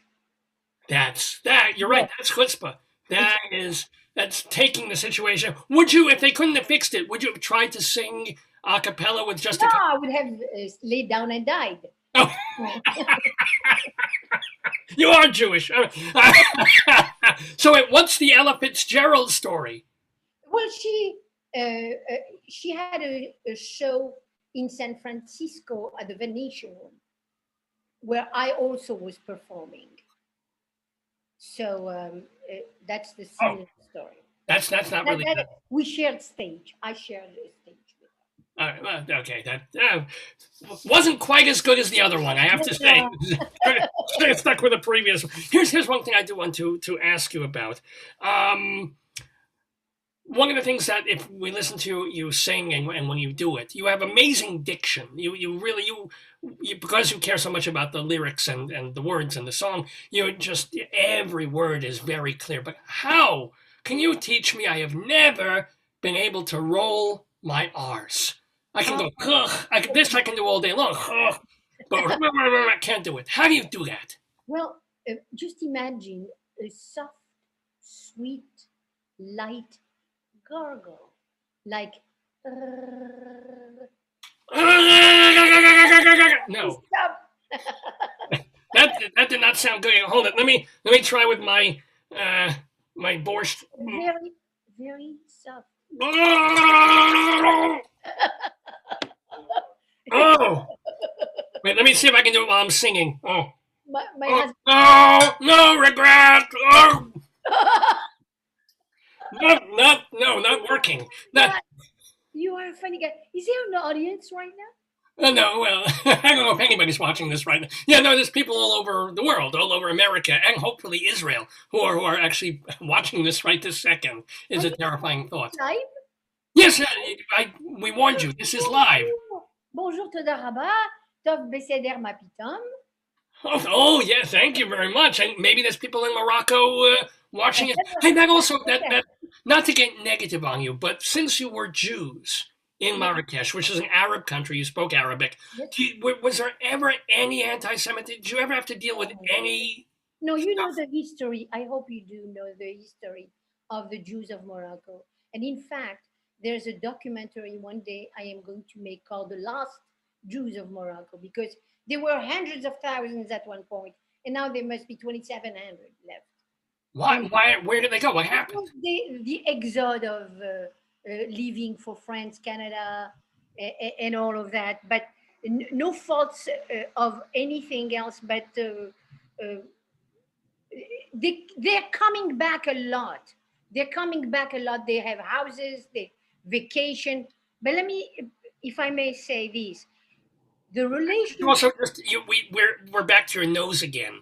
If you could maybe flip Oh, the oh, phone with the way. oh, There oh, you go. Okay, thank you. Yeah, oh. a little better. Yes.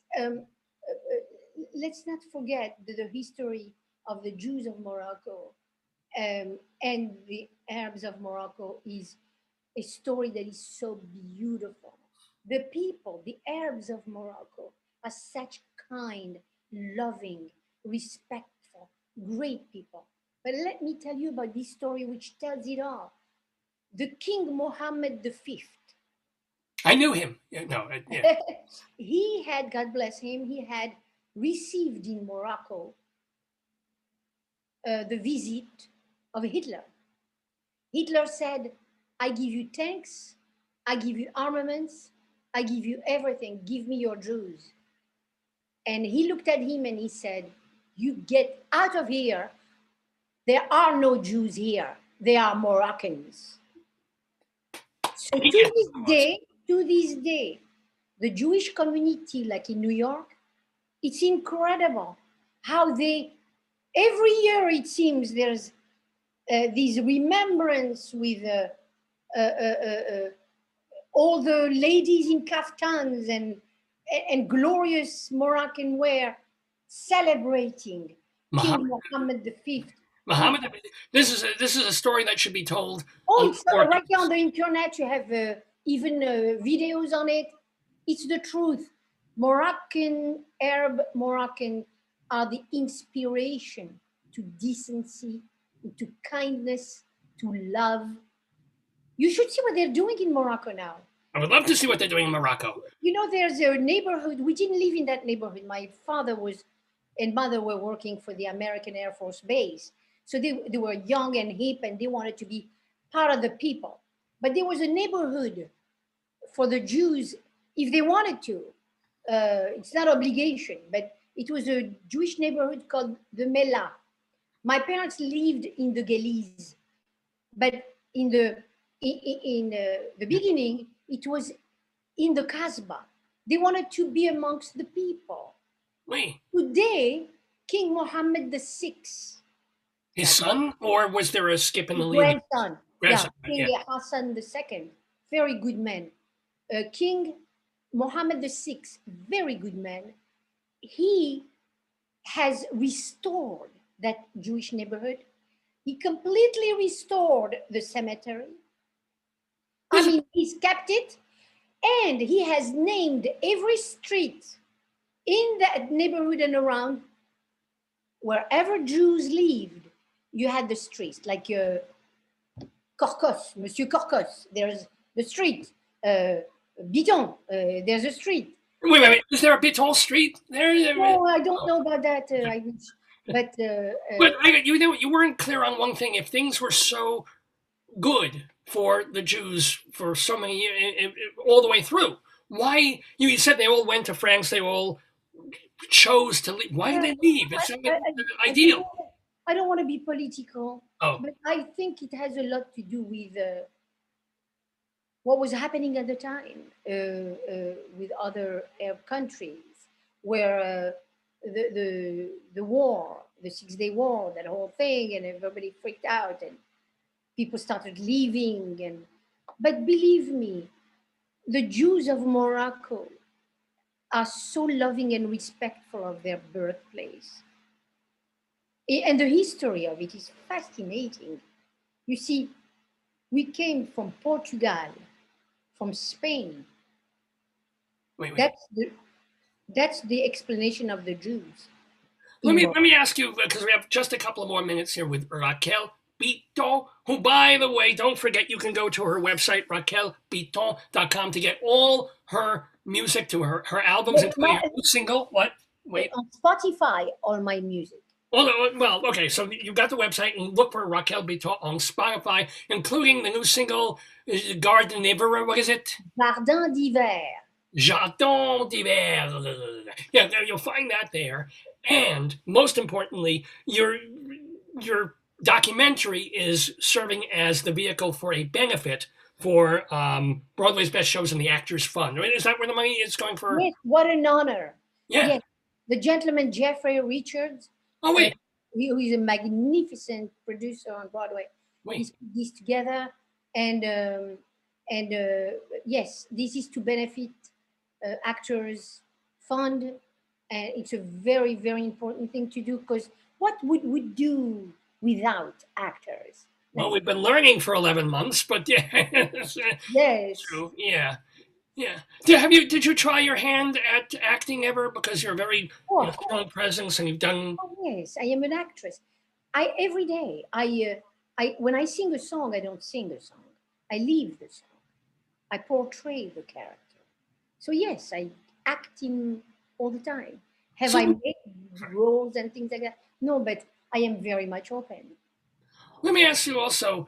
I'm guessing it was that first one when you were an upset 17-year-old teenager and you locked yourself in your room, started listening. But which is your very favorite Piaf song? Very good question. Thank you. There is, I had told you that I love the texts in her songs, because she worked with some of the greatest composers of all times, wrote for her. They became known because of her. Jacques Prévert, the French poet, had written a text that was so extraordinary and so befitting of her. It's called Le Cri du Cœur, the cry of the heart. In it, she says, it's not in my voice. You don't only hear a voice that sings. In my voice, you hear the voice of a child that has been slapped hard, the voice of a man drowning, and you can hear that chilling sound as he goes to his fate. In my voice, you also hear the voice of hope and of love. So my favorite Piaf song is Le Cri du Cœur. And it's only done with guitar and voice. She sings with guitar and voice, which is incredible. And Django Reinhardt, you've heard of Django? He played for her that song. So please go ahead and listen to that song. It's incredible. And you do that song as well? So yes, I have it in my album. Raquel Bitton sings Edith Piaf. And it's right there for you. It's not Cri de Cœur. It's Cri de what? Du Cœur.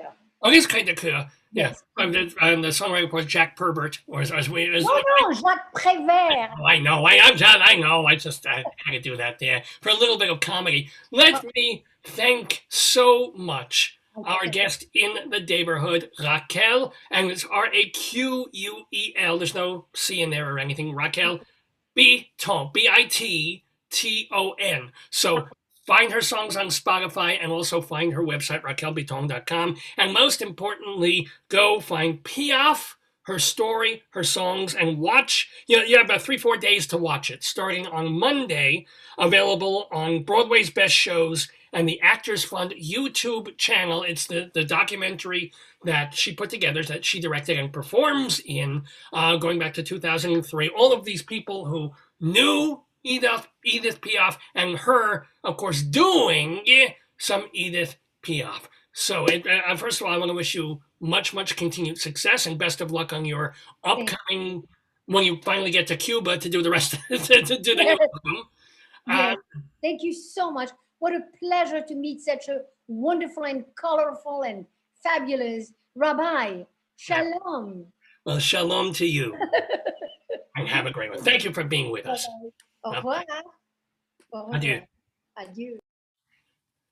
Oh, Raquel Bitton in the Daverhood on this Shabbos morning. It is Saturday, February 13th, 2021. I am Rabbi Salsa. Je suis Rabbit, I don't know. Sal Zonemon. Et vous is viewing the Dave Lagan by with the David Lefkowitz, who will return to do the quiz that is, Hayom Mañana. I did today, yesterday. I don't know what the hell it is. Let's hear some more Raquel Bitton on Dave's Gone By. You know this one.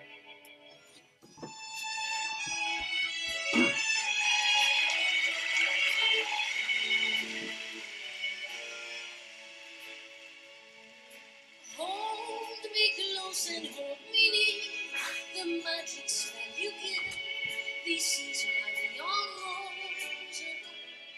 When you kiss me, heaven sighs.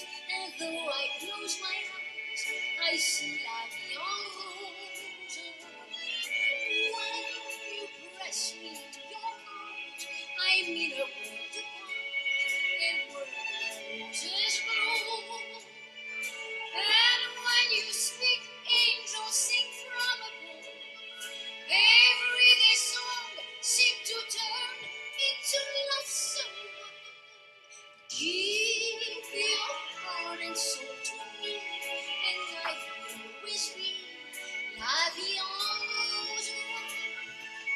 I thought that love was just a word they said about. Big up Raquel Bitton there here in the Daverhood on this edition of Dave's Gone By. Very, very fun guest and very, very proud to have her in the Daverhood. But we've got so much more to do. We've got our Colorado Limerick of the Damned coming up. We have our Inside Broadway segment coming up, Greeley Crimes and Old Times. But before we get to that, we have several friends of the Daverhood coming to stay and to play because it's time for our Today, Yesterday theater quiz. Let me make sure I've got us on the proper view. Hello, hello, hello. We've got David Sheward joining. Look, they're all here. They're all on time. Look, it's Graham. Fred Cleaver and Graham is. Hello. Hey, how are you? Hello. Good. And of course, Leslie Hoban Blake is with us as well. So let me give you all proper introductions. First of all, Leslie Hoban Blake, ladies first, is a director. She is also the co-host of Critics Circle that you can watch on YouTube. She co-hosts that with our Shabbos observing friend Charlie Gross. So otherwise I would love for him to join us on these Saturdays, but he can't. But Leslie can, and she's here. And yeah, get those woogies out, Les. How you doing, Leslie?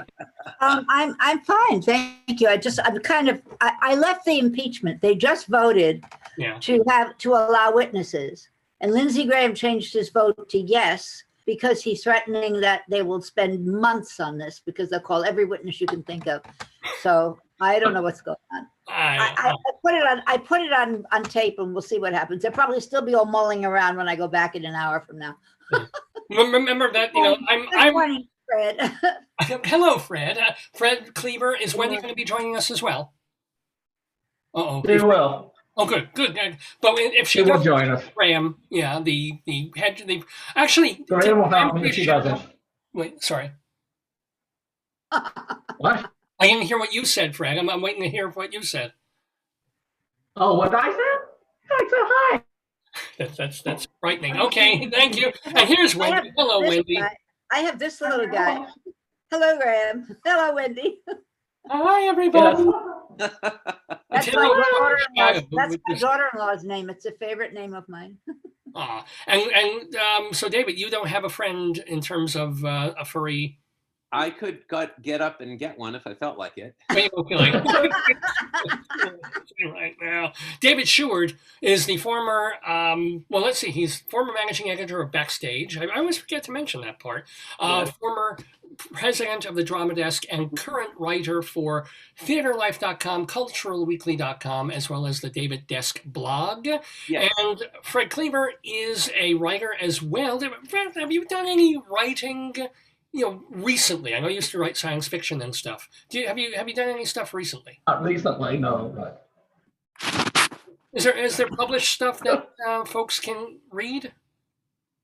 David's on the move to get an animal or something. Better the book of short stories by A book mystery writer Harry Stephen Keeler. Okay.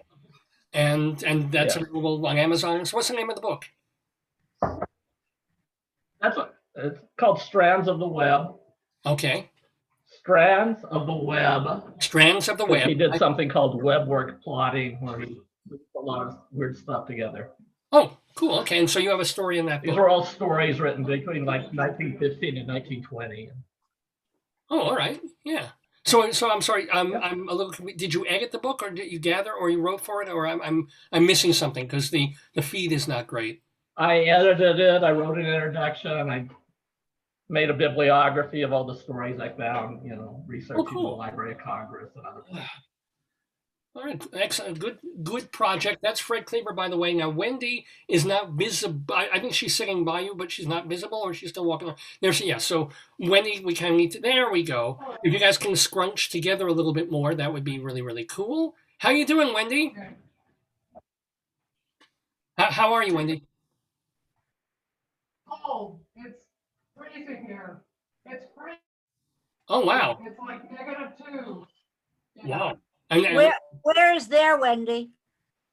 In northern Colorado. Oh my God. Oh wow.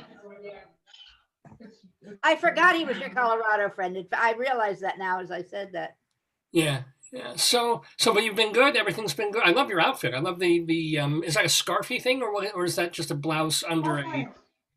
It's turtleneck. Turtleneck. Oh, turtleneck. Okay. I wasn't sure if it was a dickie or like an actual full turtleneck thing under there. And I did say dickie. My day is already better. So we are all here to play the Today. Yes. What are you watching? I'm sorry?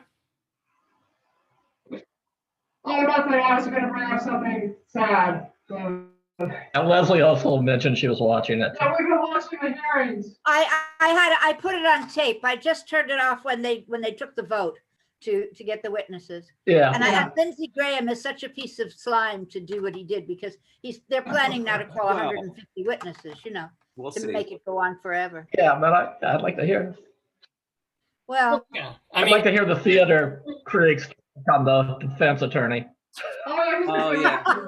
Thank you. What's really funny is. First of all, happy Lincoln's birthday, everyone. Happy Lincoln's real birthday. Thank you. Because they're going to sell cars on President's Day. It's his real birthday. What's really funny is that this guy Vanderveen, first of all, needs to take anger management classes. Oh yes, indeed.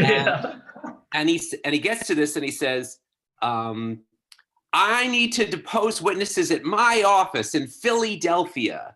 And everybody laughs because he said Philadelphia. And he's like, what are you laughing at? I didn't laugh at you. Right. He really lost it. It's because he mispronounced his own city.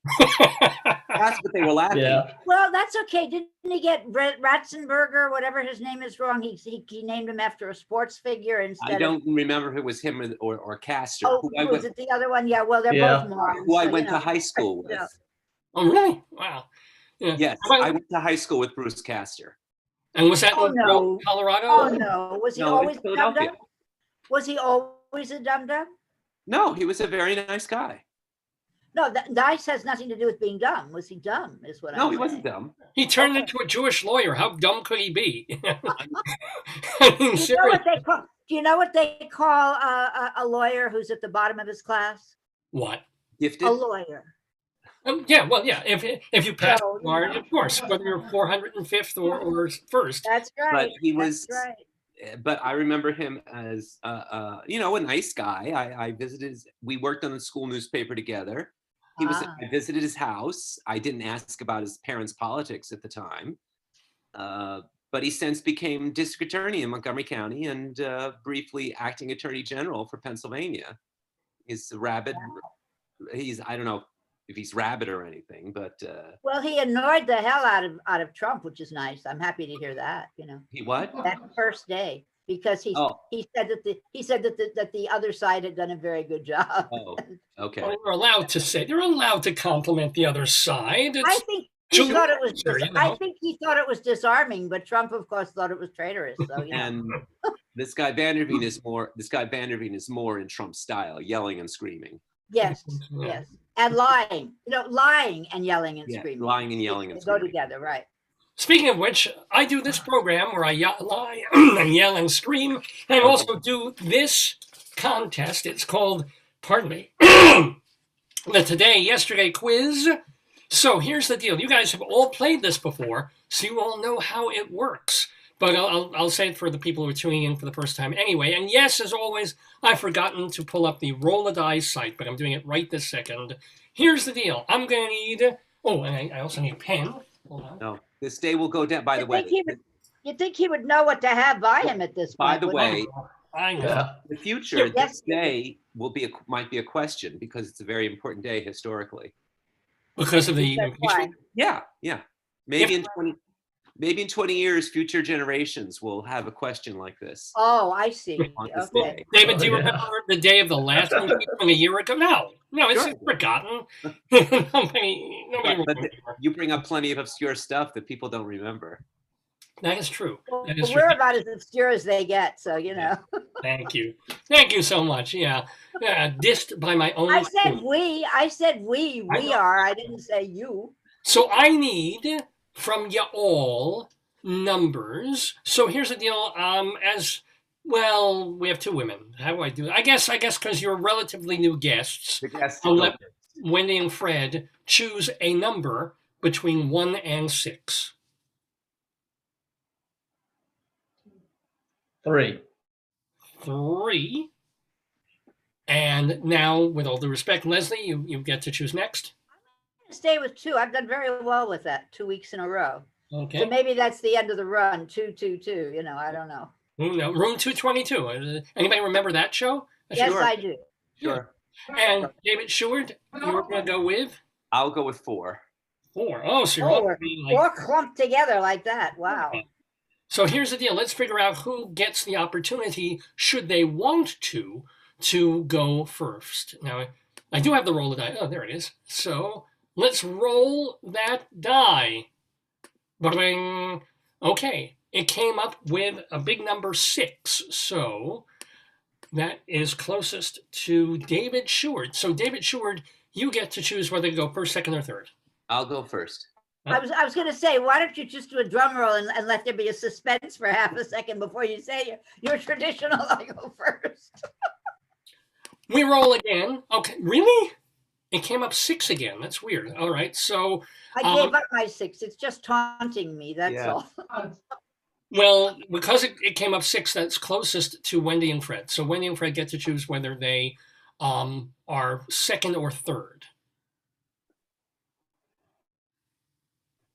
Second. Second, it is Second. second. I got it. And then so I am sloppy thirds. We don't have to go anywhere. We know I'm third. That's it. you are Okay. third. You are third indeed. So Let's get going. Here's the- Mr. Holiday Finger Puppet says that really sucks. okay, I'm going to ask a bunch of questions. 9 I questions. stick my tail at you. Okay. Well, excuse me. I'm going to ask 9 questions. Each of them is worth 2 points apiece if you get it right. If you don't get it right, someone else rolls the die, and I roll the die, and somebody else will get a chance to steal it and get those points. You don't lose points for a wrong answer, but you don't get points for a wrong answer. Any questions? No, fantastic. Let us begin, and we begin with David Sheward. The year 1881. Oh. Stop the presses.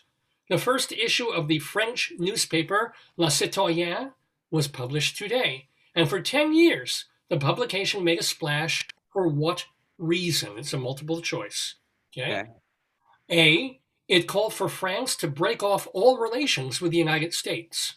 B, it called for France to break off all relations with Italy, Germany, and Spain. C, it promoted feminism and women's suffrage. D, it was the first newspaper to use colored ink for headlines. Huh. Okay. Any of those that sounds very interesting.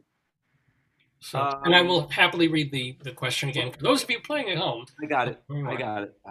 So it's either cut off relations with England, with the United States, cut off relationships with most of Europe, women's suffrage and women's rights, or colored ink for headlines. Good memory, man. Yeah. I'm gonna say, yeah, I could pass that. That Trump test, right? We're not senile yet, Dave. This is good. Yeah. I'm eating a lot of blueberries. I'll say the one that jumps out at me is women's suffrage. I'll say C. It supported women's suffrage and women's rights. Is that your final answer? Okay, sure. Why not? Not only do you have a claim to fame, David Sheward, you have a claim to fame because you are correct. The name La Citoyenne, which is in French, a female French thing, was founded by Hubertine Auclair, and citoyen is the female word for citizen. Oh, so okay. It's all about women's suffrage, and well done, David Sheward, on the board with 2 points. Nice job, man. Thank you. So that was more than a guess, or did something give you an inkling? It just jumped out at me. I mean, my French is not that good that I would know that it was the feminine of citizen. So, yeah, I was hoping, Leslie, I got the feeling you would have known that one. Yeah. I was going to ask you to spell the ending of citoyen. I didn't hear the la. That would have been a dead giveaway. Yeah. Yeah. So, all right. Well, I tried to obscure it a little bit just in case. Yes, you did. Yes, I did. The next question goes to Fred and Wendy, or Wendy and Fred, or as we call them, Friendy.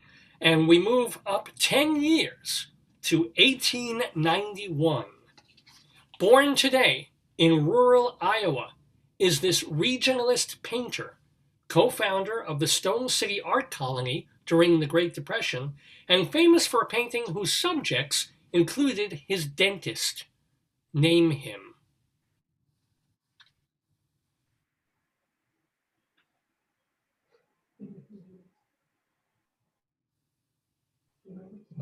Grant Wood. Hmm. Grant Wood. Yeah? Is that your final answer, though? Yes. Not only you did, you would. That is the absolute correct answer. It was, in fact, Grant Wood. Well We're done. hot this morning. Wow, I can't fail now. God. Yeah, that was well done. Did you know that the painting, of course, we're talking about is American Gothic, that featured his dentist, and also his sister Nan appeared in the painting. People, it's supposed to be a painting of a farmer and a daughter, not a farmer and his wife, although everybody takes it for a farmer and wife picture. But I'm not making that up. That is actually women had very hard lives in those days. They aged rapidly. And I think she appeared on To Tell the Truth once. Really? Still alive? Wow. Are you serious? I have a vague memory of either her or their daughter or something appearing on To Tell the Truth. Wow. Not only did she give an answer, she gave a nan-sir. I'm sorry. What? All right. Mr. Peabody, I don't even get that one. I do, but I don't want to, so yeah, that's okay. Good. That's good. Well, Leslie, you, as you said, you have to catch up now because I got some pretty stiff competition on a Saturday morning with an impeachment going on. Yes. Because we have a two. Hey, Abe, give me some hope here. Come on. Well, we're going to roll forward 20 more years to 1911. And remember, all these things happened on February 13th, but it's February 13th, 1911. Born today, and this is a multiple choice, born today in Suffern, New York, is theater and film actress Jean Muir. She had a rather interesting life, and only one of the following is not true about her. Which is false? A, she was a teetotaler who strongly objected to her co-stars drinking on and off set. B, she auditioned for Melanie, the Olivia de Havilland role in Gone with the Wind. C, as an ingenue, she had trouble getting cast because she was too tall. Or D, she was the first performer blacklisted during the McCarthy era.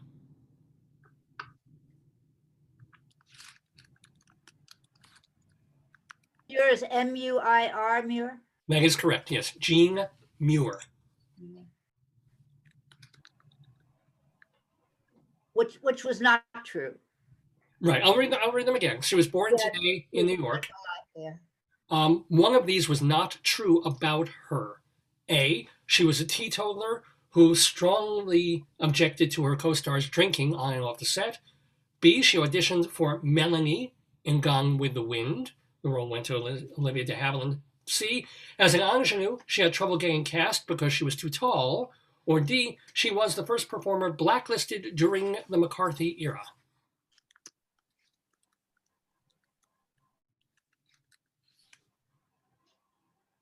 On this very political day, I'm going to go with D, blacklist, but it's a pure guess.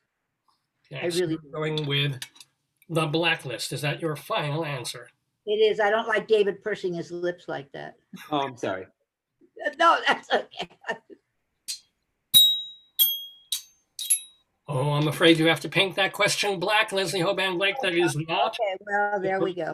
Answer. So we're going to do a roll a die. And here we go. Let's roll that sucker. Come on, let's do it. Thank you. And we get the numero uno, which is closest to, let's see, well, that was Leslie's question. It is closest to Wendy and Fred because they chose the number 3 early on in the thing. So Wendy and Fred, I can read the question or the thing again, but what are your thoughts? Yeah. Okay. Wendy says it's the height question.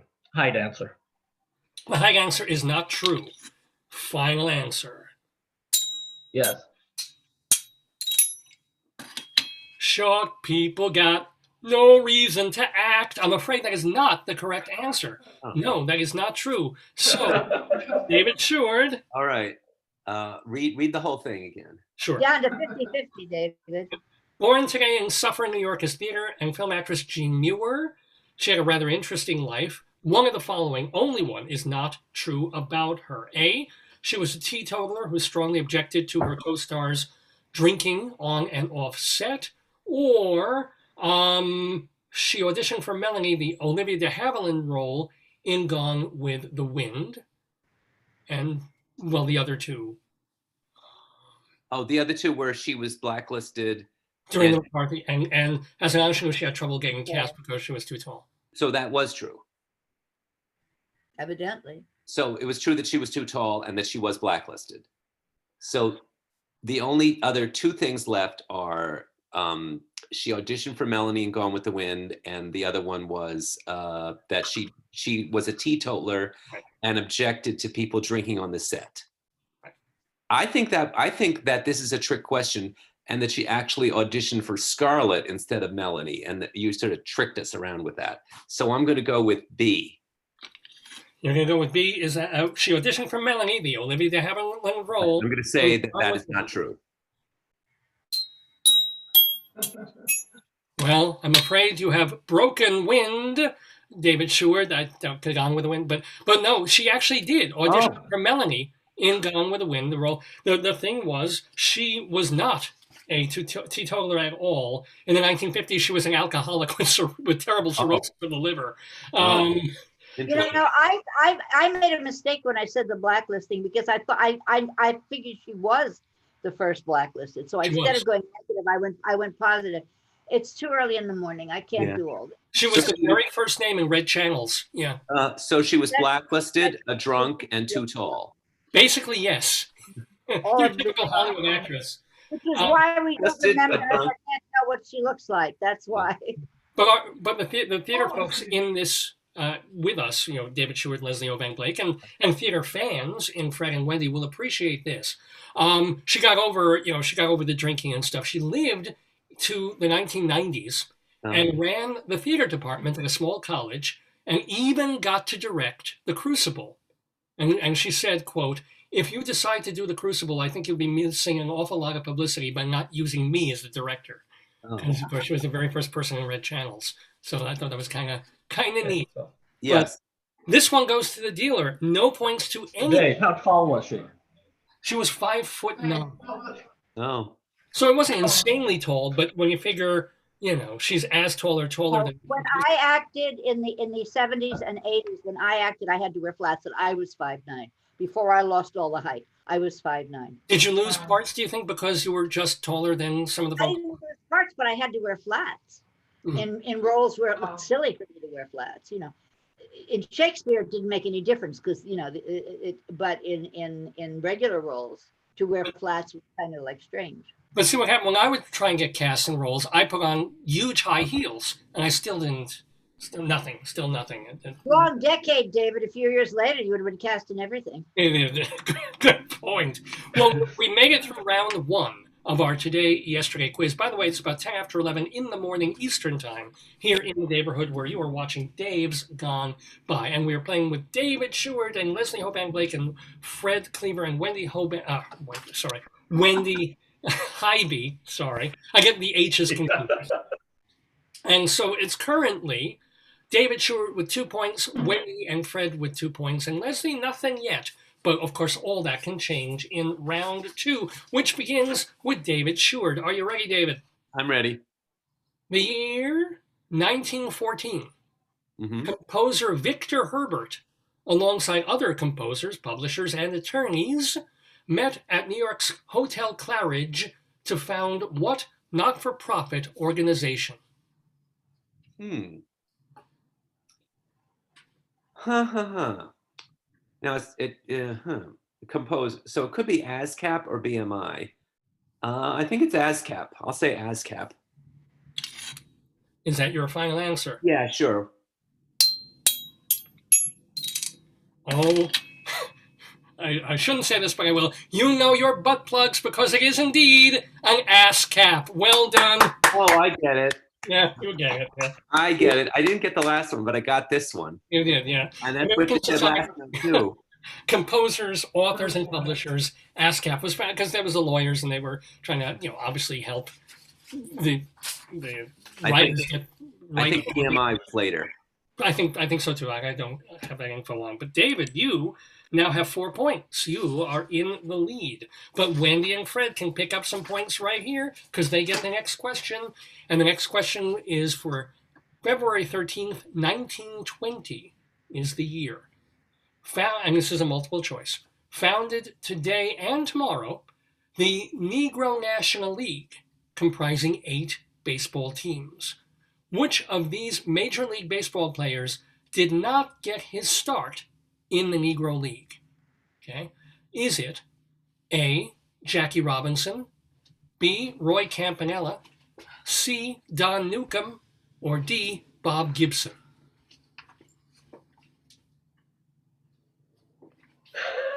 I know. I would be guessing on this one too. Yeah. I like the last one. I'll say Bob Gibson. You don't think, is that your D, Bob Gibson? My only answer, except for 3 others. That I well, pluck that Gibson guitar because you actually pulled that one right out. That was well done. Fred and Wendy, good job. What made you think Gibson instead of the other 2? Did anything kind of or? Well, he thought he might have been later, but I don't really know. I thought he might have been late.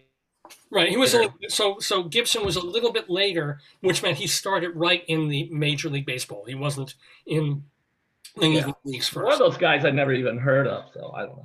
Oh, well, they're all classic. Campanella was not in it because I thought he was younger.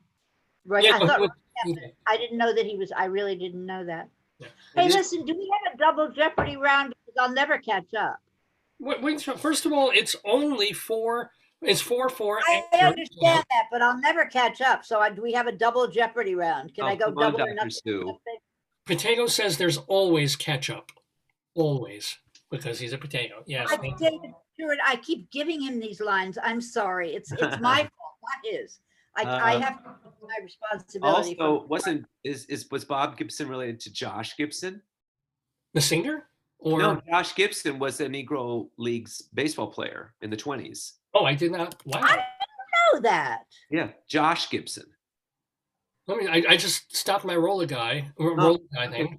Just wondered, because I'm teaching fences in my high school class, and that's a name that comes up a lot. Oh. I knew there had to be a different way around that. I didn't think it was a sports thing that you knew. Yeah. It's like I know Okay, fences I got it backwards now. and forwards now. So for David Sheward, it's like baseball, mathematics. Fences. Oh, theater. Okay, yes. Theater, right. There had to be that connection. Okay. Well, let's connect to Leslie Hoban Blake because you can get at least 2 points back, or not. Well, now wait, David, isn't it their question? Whose? No, it's yours. It's a Oh, 6. it's mine? Okay, no, I just didn't want to teach you guys out of a turn. I'm totally lost. They just had theirs, and now it's you. It's okay. I'm done. I thought he stole that, so forget it. It's all right. No, they got it. They got it right off. They did. Well done. Yes, you did.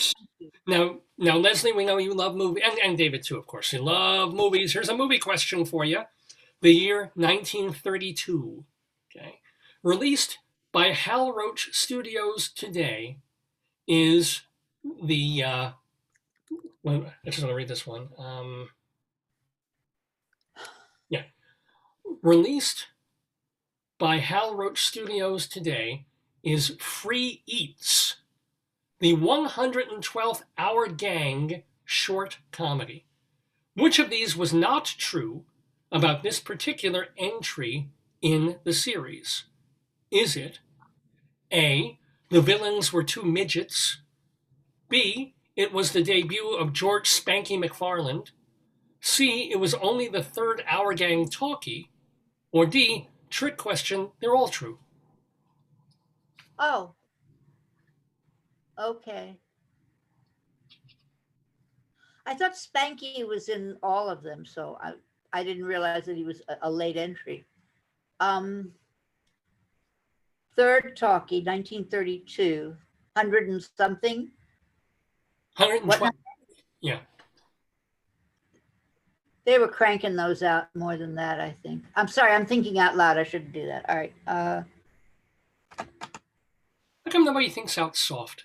Give me the 4 rundown again. Give me the rundown. So released today, 1932, the movie Free Eats, the 112th Hour Gang short, which was not true about this particular entry in that series. A, the villains were 2 midgets. B, it was the debut of George Spanky McFarland. C, it was only the 3rd Hour Gang talkie. Or D, trick question, they are all true. All right, since you rarely do this, and I'm so far behind anyway, I'm going to go with they were all true. The last one is they're all true. That is D. It's a trick question. They all happen to be true. True, but I have to give you what isn't true. So that would be, how do I do that? Well, in other words, it's a trick question. D says it's a trick question. I'm lying about that, so that all the other 3 are true. Which will not be. Yeah, I know. It's D is not. D is technically not true. Right. Yeah. If it were true.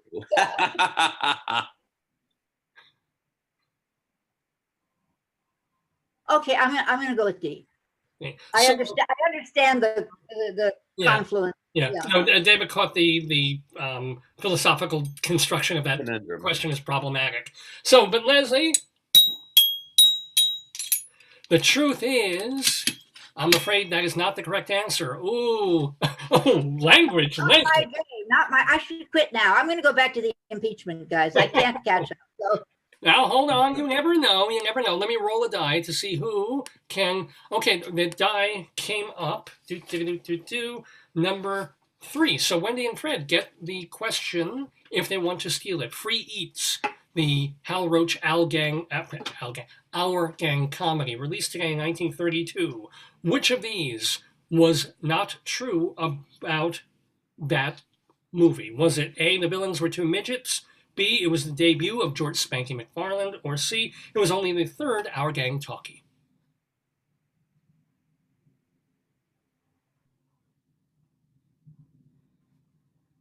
Say C, the 3rd talkie. C. So you're saying C. The 3rd talkie.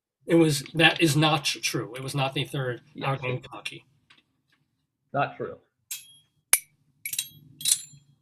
Oh, you 2 little rascals. You got it. You did it. Well done. It was actually their 24th talkie. As Leslie said, they cranked those things out. So they had like 80 or 90 silent films. And by the time, I didn't realize this either. It took that long for Spanky to become part of. I thought he was there long Yeah. before that. And So- I didn't realize, I don't think I've ever seen any of the silent ones. Yeah, they're out there. There you can actually watch. they're on PM from time to time, when they do their silence, they'll put them in the middle of something. They used to show the talkie ones on afternoon television all the time. Yeah, and then every time the black kid came on, now they can't show it because well, buckwheat just won't cut it nowadays. I haven't seen them in ages. Yeah, but okay, well, look at this, Wendy and Craig. I don't want to put pressure on you, but let me put some pressure on you. You are leading. It is 6 points for Wendy and Fred, and 4 points for David Sheward. Leslie's still waiting to maybe steal or get some points on the board, but the next question does go to David Sheward directly. So you have a chance to tie Friendy here with this question. All right. Oh, and you might, that's why I like to keep these random, because you might get this one right off the bat. 1937 is the year. Debuting today is a new comic strip created by Hal Foster. It's set in Arthurian times and follows a Norwegian with a singing sword. Name that strip. Prince Valiant? Is that a question or is that your I'm going to answer? say Prince Valiant. Well, that was a very valiant and brave answer, David Sheward, and the correct one. It was in fact Prince Valiant. Well done, because I realized when I asked it, you were kind of a comic book. You knew all about the Superman stuff. So yeah, and Leslie, you knew it too. What gave it away to you? Prince Valiant is still in the comic strips. Right? Yeah. I think he's still in the comic strips. He's Not still by Hal Foster, maybe by his son or somebody, but Or his grandson by this time. yeah, by his grandson, right? Yeah, and it's funny, just last week they were showing Nighty Night Bugs, where Bugs Bunny has to rescue the singing sword from Yosemite Sam. Oh, really? And I didn't remember the singing sword. I remember the beautiful bob haircut. That's what I remember. and he rescues the sword and it sings Come a Little Closer. Wow. And you would know that, David, because your name is David Sword. Oh. Yeah. Oh, Mr. Peabody, my operation.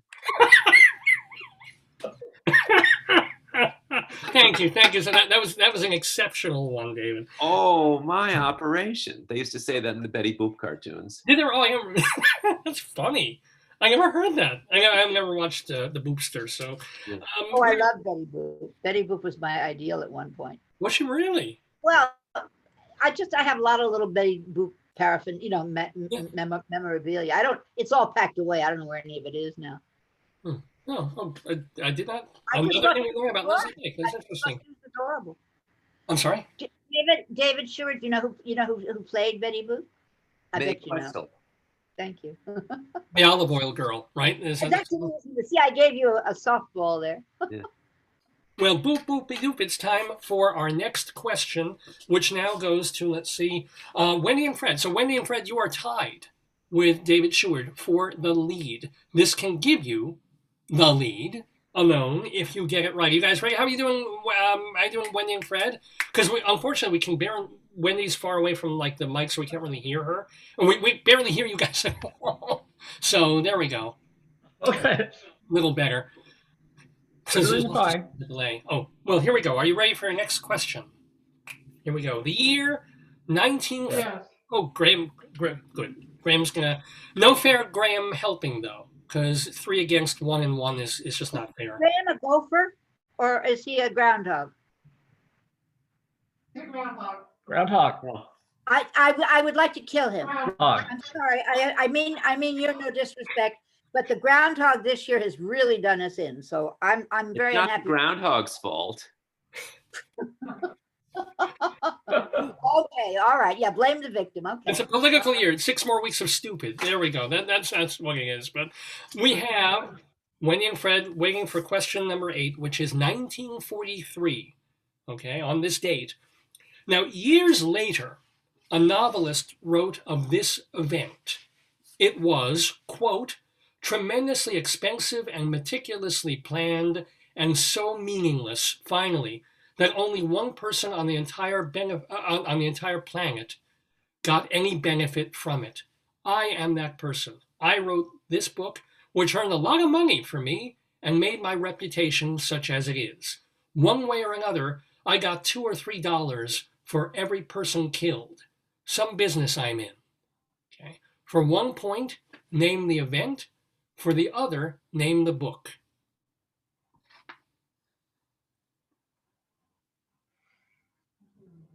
Like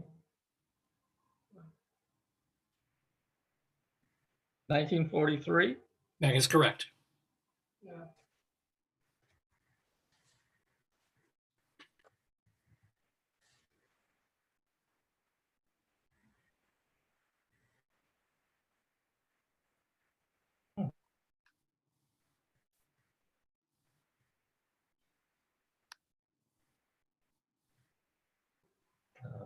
Something to do with the war.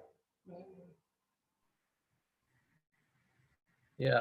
I can read the question again if you well, because I just love this question so much. 1943 was the year. Question again. Yeah. Years later, a novelist wrote of this event, quote, "It was tremendously expensive and meticulously planned and so meaningless, finally, that only one person on the entire planet got any benefit from it. I am that person. I wrote this book, which earned a lot of money for me and made my reputation, such as it is. One way or another, I got $2 or $3 for every person killed. Some business I'm in." End quote. For one point, name the event. For the other, the book. What? Yeah, patient one. What novels? Somebody wrote it.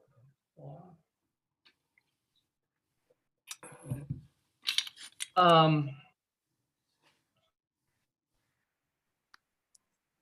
think it was the Normandy invasion in World War II. And the novelist was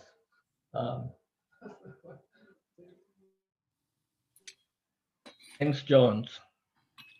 I missed the novelist was whom? I didn't hear you. I said James Jones. James Jones. Bum, bum, bum, bum, bum. Well, no, I'm afraid that is not the correct literary answer there. So our two other contestants get a chance to steal this question. Let's roll that die. Is he right on Normandy, or he's not right on anything? No points for that. Okay. Okay. 2 is the number that came up on the die. Of course, it's fine. Leslie, you get a chance to steal. The only war book that I can remember is Norman Mailer's Naked and the Dead. But what invasion or whatever that would have been, I have no idea. It was just a book about war that I remember. So what I would have thought Normandy also. It's the one that Spielberg had everybody get killed in that first 10-minute sequence with everybody. And that was E.T., but yeah. I'm just talking out loud. Yeah. Sorry, because my thoughts are not anywhere near where they should be today. But I don't know what invasion that was. If it wasn't, Normandy was D-Day, so that's not it. And D-Day was successful, I believe. So this was an unsuccessful invasion of what? The Philippines? I don't know. What the hell did they invade? I don't know about the invasion. I can't come up with anything. I think I'm right about Naked and the Dead, but and Norman Mailer, but I don't know what the invasion is. All right, so that will be sort of your. That's all I have. I mean, and you're going with The Naked and the Dead, the Norman Mailer book. Yeah. Well, I'm afraid the emperor of your answer has no clothes, Leslie Hoban Blake. Neither, well, you didn't have a part one answer anyway, but neither of those is true. So, David Sheward, you get to steal all right parts of the question. Please read it one more time. One more time. Of this event, which happened in 1943, February 13th, 1943, quote, this author wrote, "It was tremendously expensive and meticulously planned, and so meaningless, finally, that only one person on the entire planet got any benefit from it. I am that person. I wrote this book, which earned a lot of money for me and made my reputation, such as it is. One way or another, I got $2 or $3 for every person killed. Some business I'm in." Unquote. All right. So this, you did not use the word novel, so it may not be a novel. You just said book. And it's something that happened in 1943, February of 1943. That was useless. And I guess what he's saying is that I wrote this book about it, and so therefore I got money out of it. So it was some sort of, Dunkirk maybe? Oh God, Dunkirk, or and you want the event and the title of the book, not the author. Correct. That is correct. You can name the author if you want, but it's the title of the book. So I'm thinking Dunkirk, or it's some operation that was a huge failure. What's that guy's name? That guy. Moishe Pippik. Oh, that guy, sure. That guy. The guy who wrote all those war books. And what was that movie? Oh, and he wrote A Bridge Too Far. What was his name? I'm going to say A Bridge Too Far is the title of the book, because I remember the movie. And if I could just think of and the event was some kind of, it was called Operation Merry-Go-Round or Circus or Carnival or something. I'm going to say the book is A Bridge Too Far, and the event was the invasion of Holland by the Allies. Did we invade Holland? I don't know. Anyway, so here's the deal, David Sheward. I'm afraid that's a very, very, very shaky bridge that you built your answer on. Wow, I stumped the panel on this one. It was my favorite question. You're going to kick yourselves. Go ahead. Everybody, maybe you'll all get it. Think of planes flying backwards and bombs going back up into them. I'm thinking of it. That doesn't help me. No. Okay. It was the man who was there and survived, and the bombing of Dresden. Oh, okay. And that author is Kurt Vonnegut. What was it? No, Vonnegut, Slaughterhouse 5. Oh, okay. Good question, huh? Yeah, very good question. Very good question. Yeah. Yay me. So here's the deal. No one got any points for that one, which means we're still in a tie between David Sheward and Wendy and Fred. Leslie, she gets to answer, though, for 2 points this question. So here's the deal, Leslie. I had bragging rights for 2 weeks. I was really riding high here. This is pride goeth before a fall. That's what. You come up against the Friendy and David. That's true. That's true. Well, here's one you might get. The year. Thank you. Throw the bone. Yeah, right. Throw the poor girl a bone. Jeez. Well, I know it's a music one. 1974 is the year. Born today in Staffordshire, England, is this pop star who began in a band called Take That, and then went solo to release such albums as Life Through a Lens, Apology, and Swing In Both Ways. Name that artist. Just name the albums again. Sure. Life Through a Lens, Escapology, and Swinging Both Ways. 74.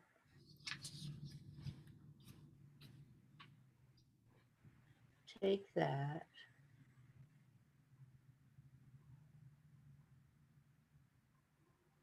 Boy George?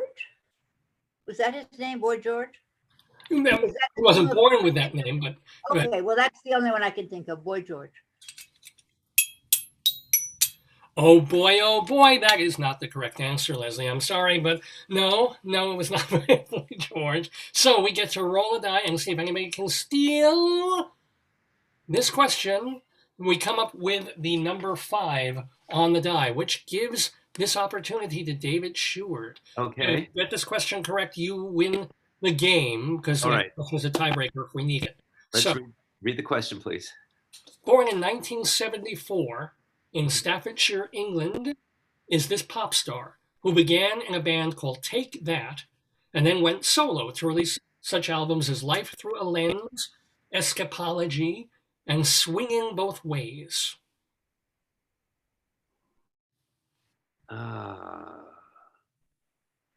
It's not Sting, because Sting was with the Police before he went solo.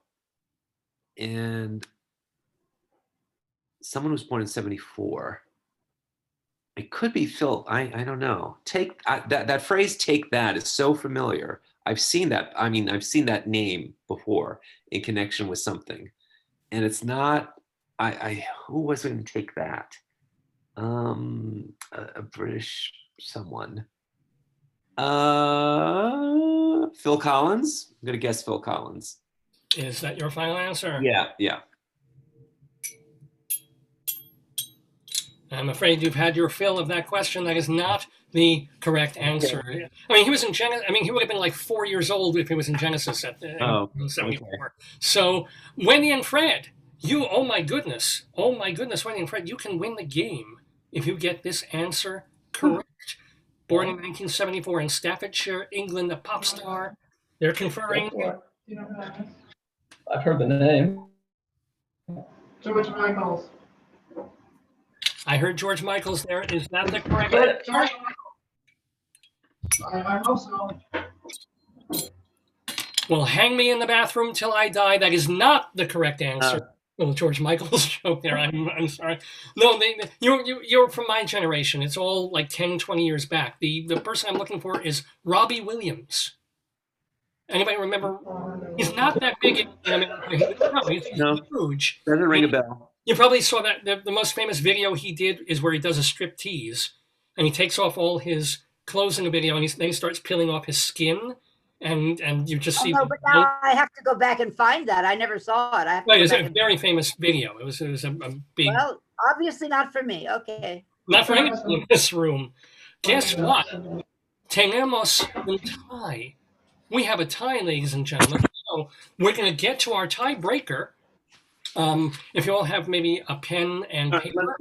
Am I allowed to play in the tiebreaker too? You are absolutely allowed to play, but Leslie is just I have the tie, yes, even though I'm not in part of the tie. Okay. Oh, look at this, Leslie. The tiebreaker is worth 8 points. You can. No, okay. I'll do the same for you when we play trivia. There you go. So get yourself a writing implement. That's funny. Thank you. So David Sheward is off to get a pen and a paper. You all heard him. It's worth 8 points. You heard him say that, right? It was a joke. It was a joke, folks.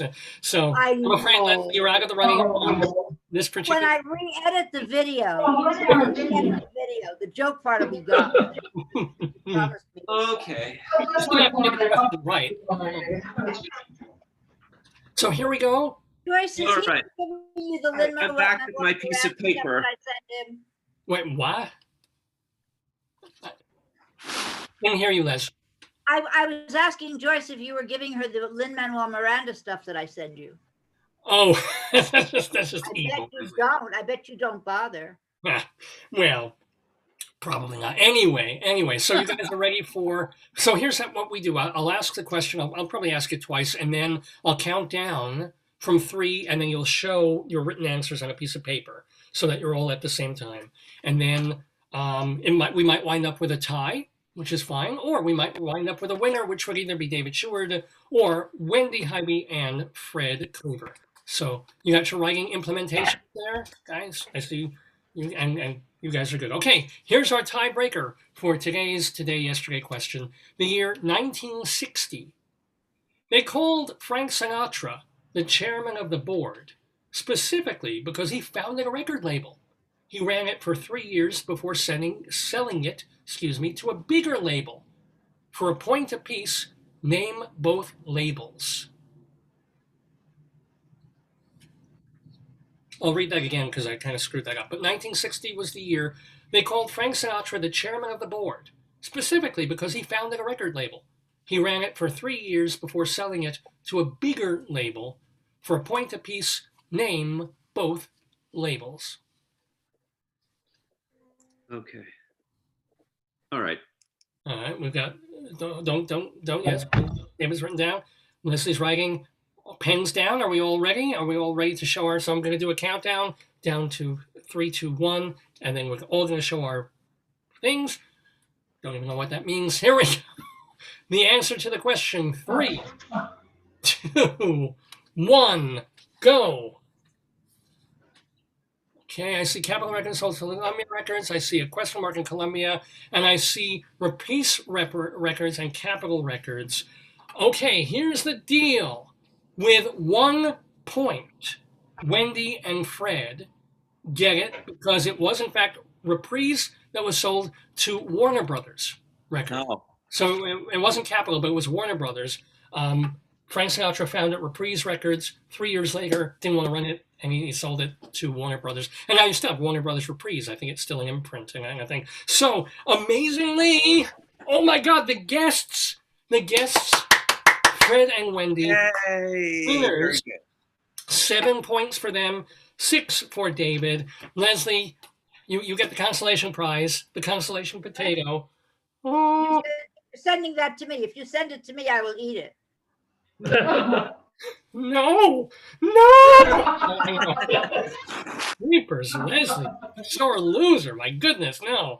Absolutely. Me and Trump. I'm a sore loser. I'm going to storm Capitol Records. That's what I'm going to do. That reminds me. Storm Capitol Records. That reminds me of the woman who said that she was interviewed. She said, if Joe Biden is inaugurated as president, you can come back here and I'll eat my shoe. So we haven't seen her. Did that? Some mayor was proved wrong on something and actually had to do this. He ate his hat or he ate a shoe or something or part of it just to prove that. Could do it. So could the mayor. Yeah, exactly. Well, there's that show. Werner Herzog eats his shoe. I mean, that was a great movie. That's right. Werner Herzog eats his shoe? Yeah, because was it Klaus Kinski who dared him or somebody else? Or it was... By the way, excellent game. I kvetch all over here, but it was really an excellent game. Very good questions. Thank you ever so much. Really appreciate that. And and I do it for love and I do it for fun, and I love you guys. Is this the game from Virginia Woolf? Is this Stump the Host? Is that what this is?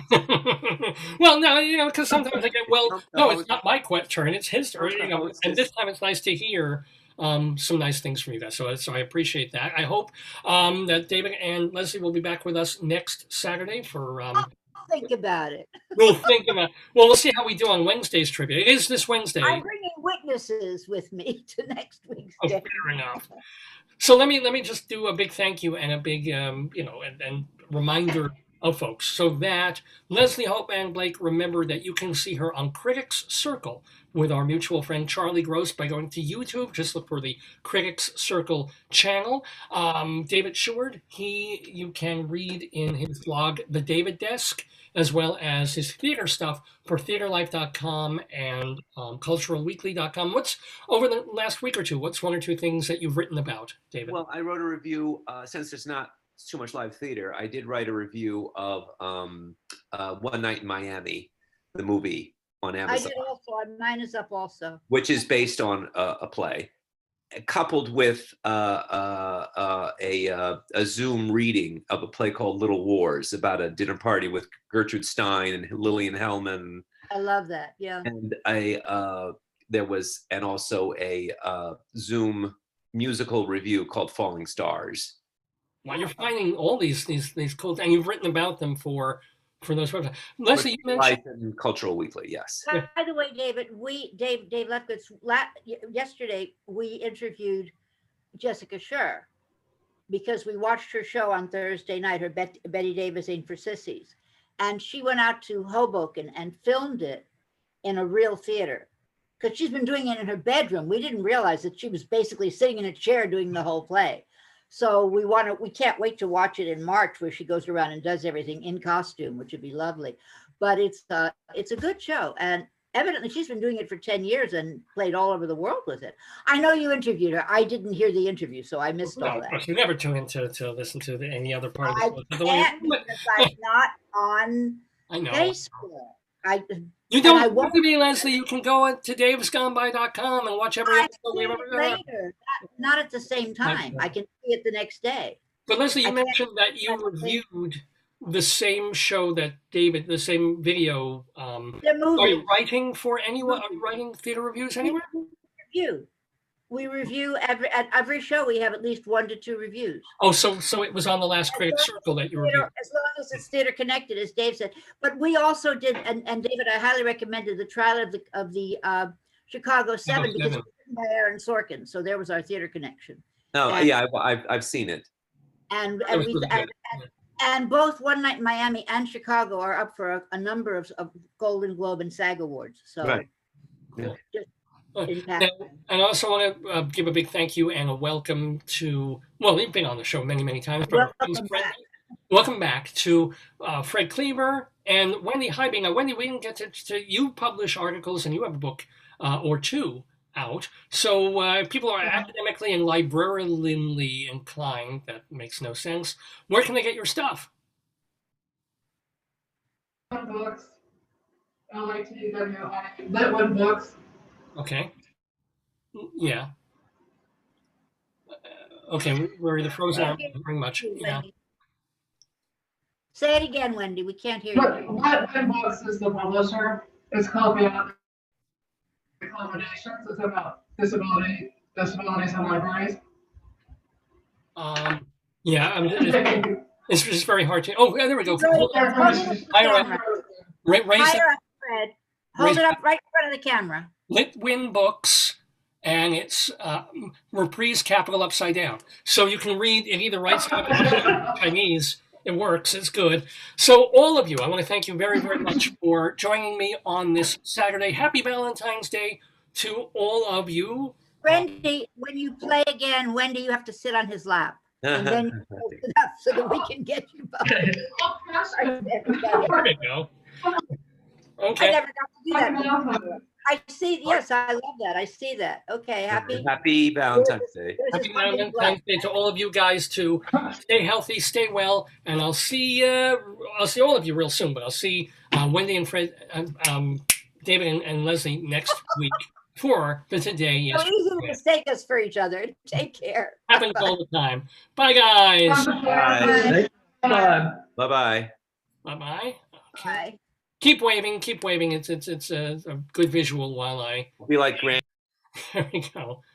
Well, lots of fun, great people, huh? And great fun on Dave's Gone By with a Today Yesterday weekly quiz. Hope you enjoyed. And as I was telling all of them, and specifically Leslie, that maybe not everybody gets Facebook, not everybody can watch the show live on Saturdays. But if you know people who would like this program, remember that they can see our episodes like a few hours later on davesgoneby.com. We try and put them up within 24 hours of the initial airing here on Facebook. So go to davesgoneby.com for this week's show. It should be up by tomorrow. Last week's show, they were talking about Jessica Scher, who did this one-woman show about Betty Davis. Well, we interviewed her last week. Go watch it and then go watch her show.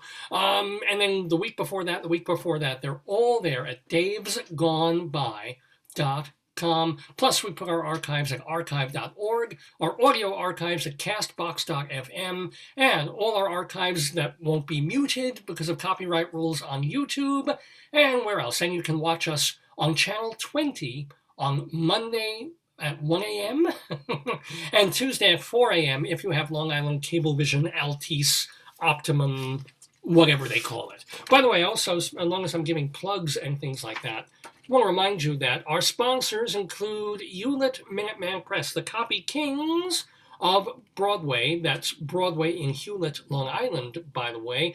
They are terrific people. I've been dealing with them and working with them for years, both in New York and in Colorado, because they ship. They're great.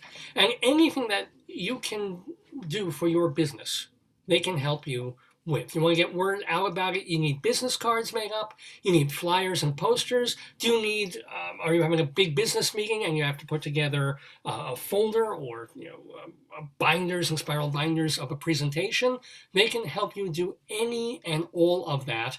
And let's see, we had Raquel Bitton in the Daverhood with us. Let's do B for Bitton. Oh my gosh, look at all the things they do that are just for the letter B. Let me see if I can even hold that close enough where I can read them on the air. You've got badges, bags, balloons, blankets, and various kinds of bindery, including bookkeeping. Let's see, hold that a little closer. Birth announcements and blind embossing, booklets and bookmarks. You have to understand, I'm literally reading these sideways through the camera. Brochures, bulletins, Sumpler? Oh, bumper stickers. It would start with a B, wouldn't it? Plus, you probably can get Sumpler stickers if you ask for them. Business announcements, business card holders, business cards, business forms, and finally, buttons. As I said, that is just the letter B of all the things that Hewlett Minuteman Press can do for you. They are the franchise right there at 1313 Broadway. So I never actually give their street address. It's 1313 Broadway, like Mockingbird Lane in the Munsters, I guess. You can give them a call, 516-569-5577, area code 516-569-5577. And remember, if you tell them Dave sent you, if you call Minuteman, if you say, I need a piece of paper copied, or I need 10 pages double-sided, I'm doing my taxes, I gotta copy stuff and scan stuff, any job, big or small, you get 10% off if you mention me, if you mention this program. So it's Dave's Gone By for Hewlett Minuteman Press, the Copy Kings, 516-569-5577, the Copy Kings, Hewlett Minuteman Press. Well, as I always say, I feel royal and kingly when I do this particular program. It's called Dave's Gone By. I'm Dave. If you want to write to me, it's davesgoneby@aol.com. If you want to check my Twitter feed, it's Radio Dave 2. Radio Dave, the number 2. Well, let's talk about, got a few things to get through on this episode of the show. We've got our Colorado Limerick coming up and a couple of Greeley crimes and old times. But since I am a theater person and we were just talking with a couple of theater critics, let's do just a bit of information, if you will, a bit of news about the Broadway theater inside Broadway.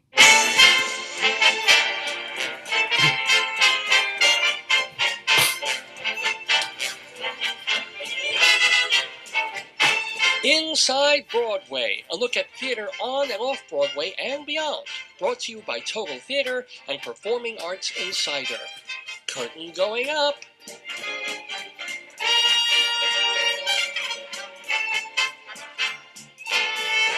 Yes, well, inside Broadway we go on this February 13th, 2021. And let me tell you, before we get to the sad stuff that we always have to do, the negative stuff of the people who died over the past week or so, let's get to some more hopeful and happy news in terms of what's happening on and around the Broadway theater. Well, we know that as of March 12th, 2020, Old Broadway stopped, and Off-Broadway stopped later that week. They just, CDC guidelines and the pandemic and everything, just it's been virtually dead, or we should say Broadway was dead and everything went virtual for the next 11 months and still will be until at least May 30th, 2021. That's the first moment that Broadway can see some level of activity. It's not like June 1st, the Broadway shows are going to start up again. That will take until the fall. But here's the deal. This week, Governor Cuomo announced New York pops up. No, it's not a concert by Jacques Prévert. It's New York pops up, various free events, most of them outdoors, and most of them in places not ordinarily used for theater. It's kind of like what, even before the pandemic, Untitled Theater Company, #1, that our friend Edward Einhorn founded and runs, where they have a tiny little space in what is kind of an unused storefront. They take it over for a couple of hours and you fit maybe, one actor and 3 audience members in the whole thing. It's little pop-up things like that. So among the people who were part of a council helping create this festival were Jeremy O. Harris, who wrote the very acclaimed Broadway show Slave Play a season ago, and Broadway designer Mimi Lean. Well, anyway, this festival is starting very, very quickly, February 20th. They want to get it going. They want to build up excitement and activity for theater people and people who love the theater. So artists taking part will include Hugh Jackman, Mandy Patinkin, Matthew Broderick, Sarah Jessica Parker, Kelly O'Hara, Alec Baldwin, Jesse Mueller. I get a sense that a lot more people are going to jump on this because it's, real quick, simple stuff. They're not going to be like 2-hour shows that you're watching in the storefront, and they're not going to publicize them very far in advance either. It's not going to be like, oh, wow, Hugh Jackman is doing this. You have a week to get like $5 tickets or just go and it's free. And no, it'll pop up. Whoever happens to be around will be around. They'll be wearing masks. They'll be kept socially distant from each other, and they'll see a little bit of theater. It's called the Pop-Up Festival, and it will culminate in June with the Tribeca Film Festival, which will be done outdoors at Pier 55. So by then, they'll figure we can get them distance. People who have the vaccine, they're sitting apart. We won't have that many people, and we will have the Tribeca Film Festival, but all these theater events before then. This festival, I don't think this is Cuomo's quote, but it's a quote from the people organizing the festival. It is, quote, a mass of events, each for a safe and secure handful of audience members. So go find out more about that. It's called the Pop-Up, or New York Pops Up, and it'll be all over town starting a week from now. Pretty exciting stuff.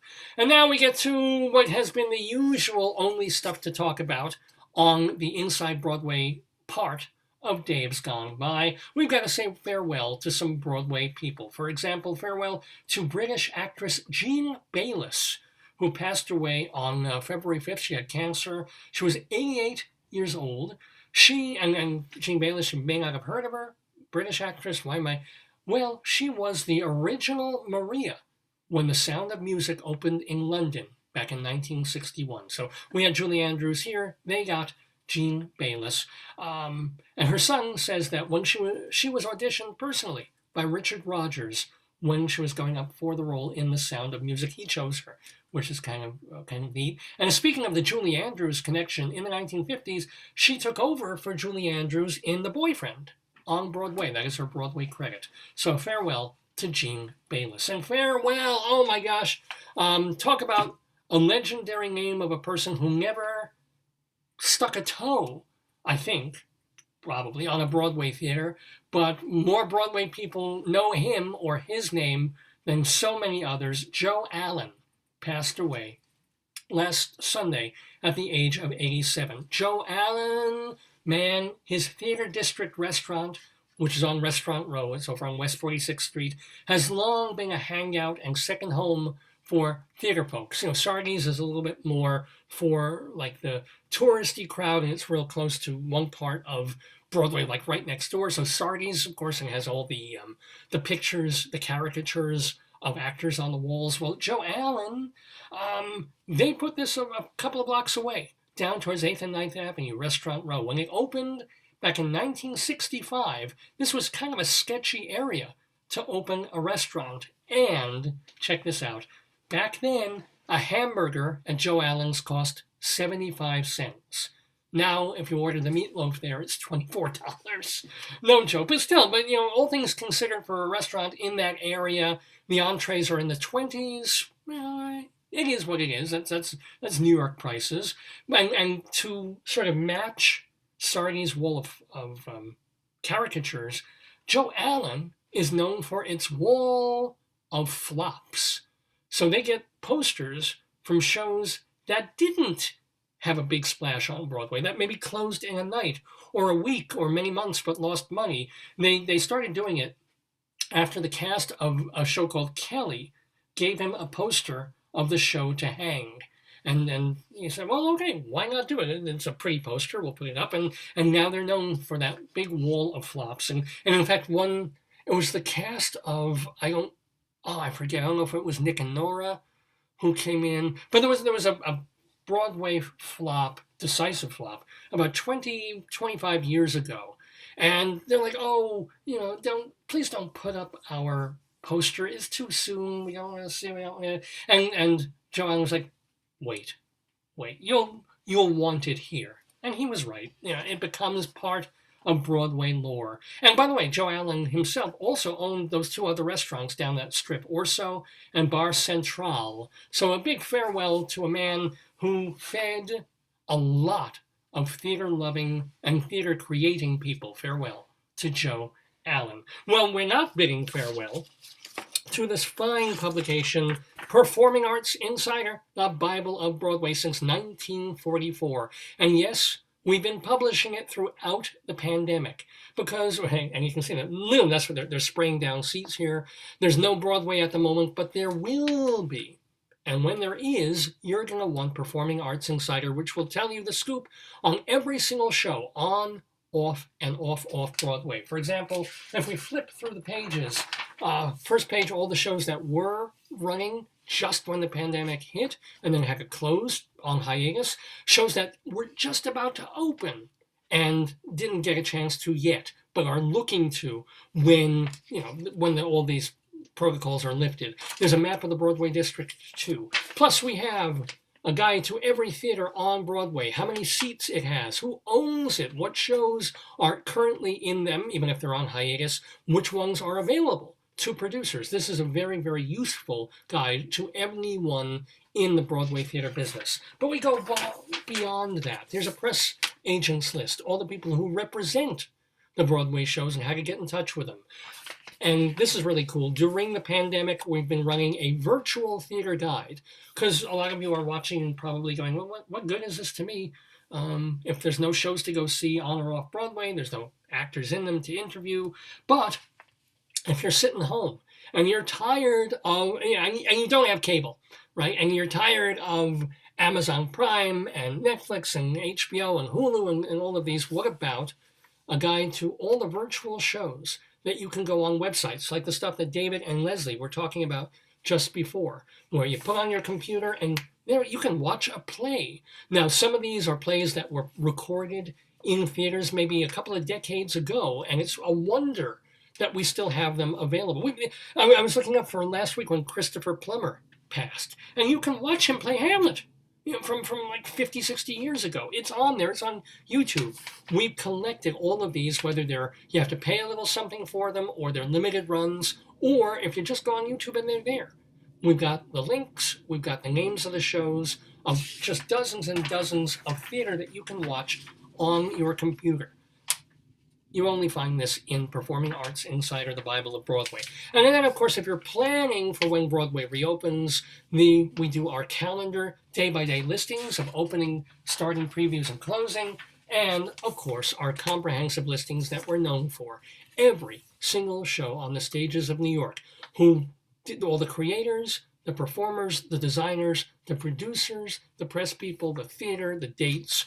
This is collected in a way that you really cannot get anywhere else except the pages of Performing Arts Insider. So if you want to find out more or subscribe, go to performingartsinsider.com. It is a hard copy publication. That is the way you get it. And it's a little pricey. It's a journal. It's not like People Magazine on the stands.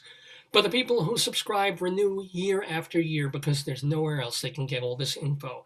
Performingartsinsider.com is the website. You can either get it as the hard copy monthly, or we can just email you a physical PDF, not physical, but a PDF copy, and it'll save you some money if you want to do it that way. But Performing Arts Insider remains the Bible of Broadway. Well, have a couple of other people to say, farewell to. From the Daverhood, people who passed away. Gotta say farewell to screenwriter Jean-Claude Carrière, really not known as much for theater. This was a guy, but did quite a lot of super interesting work for film. He won an honorary Oscar, not in any small part because he wrote the screenplays or co-wrote them with Louis Buñuel for The Discreet Charm of the Bourgeoisie and That Obscure Object of Desire. I remember we had to watch that movie twice when I was in film school, because we were all trying to put it together. Wait a minute, I'm confused here. What happened to that actress? Because Buñuel, for really no reason, and Carriere had to go along with it, switched out the actress from scene to scene. Same character, two different people playing her. And it's like, okay, let's just do this. That was Buñuel, that was Carriere. He also wrote the screenplays for The Unbearable Lightness of Being, The Return of Martin Guerre. He collaborated, and this is why we're talking about this in Inside Broadway. If you remember that great event, the Mahabharata, which unfortunately I did not get to see, but Peter Brook condensed this Vedic masterpiece South Asian book called the Mahabharata into 9 hours of theater. And it was apparently an amazing thing. He made a 5-hour film version of it, which, by the way, you can watch on YouTube if you are so inclined. He also, Jean-Claude Carriere, worked and collaborated with Peter Brook on that piece. He also worked with Peter Brook on adapting some Shakespeare plays. Carriere, this is a cool quote from him about his life and career. "You work to do a good job, thinking of who will see it and hoping they'll like it. Throughout my career, I've mostly met good, conscientious people, but nowadays, people only think of success. Will it be a hit or not? In general, when you work to erect your own statue, it winds up breaking." There's a quote there from the late Jean-Claude Carriere, who passed away last week. And we also want to say farewell to a friend of the Daverhood. We did lose a musician this week. And yes, we're putting this inside Broadway for one particular reason, but Mary Wilson, a singer in the Supremes. She passed away on February 8th. Singer, concert performer. The Supremes were, in fact, the best charting group in American history. She was inducted with the Supremes into the Rock and Roll Hall of Fame. And what happened was, the Supremes went through many personnel changes, but Wilson remained with the group following the departure of Florence Ballard in 1967 and of Diana Ross in 1970. And then essentially it wasn't until Wilson left in 1977 that the Supremes called it quits. She became, Mary Wilson did, a best-selling author with her first autobiography titled Dream Girl, My Life as a Supreme, which was followed up with Supreme Faith, Someday We'll Be Together. She continued her career in Vegas and in 2001 appeared on Broadway as a cast replacement in Leader of the Pack. She was active in AIDS awareness, and also she was really into the truth in music copyright updating for the digital age. And that second title, that title of her other follow-up autobiography, Someday We'll Be Together, is a very heavy statement for her because she was in a car crash. She was driving, I think, and her son was killed in it, and she survived. So she had to get over that.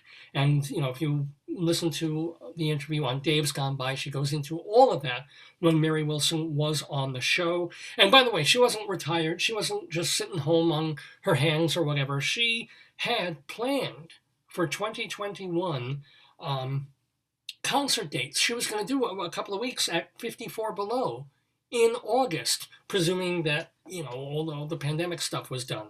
That will not happen because we lost Mary Wilson last week from the Daverhood. So we bid farewell to our fine singing friend. Rather than go out with our usual Inside Broadway closer, let's hear, what happened here? Let me get back to my YouTube. Let's hear a little bit of Mary Wilson doing what she did best.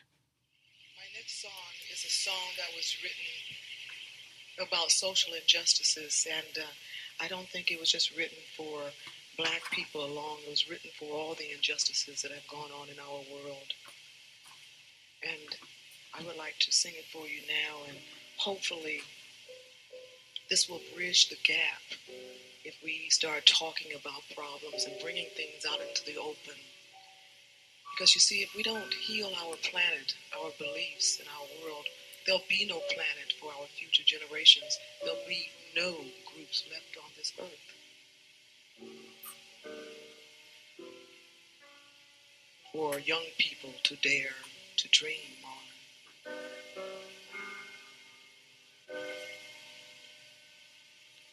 Southern breeze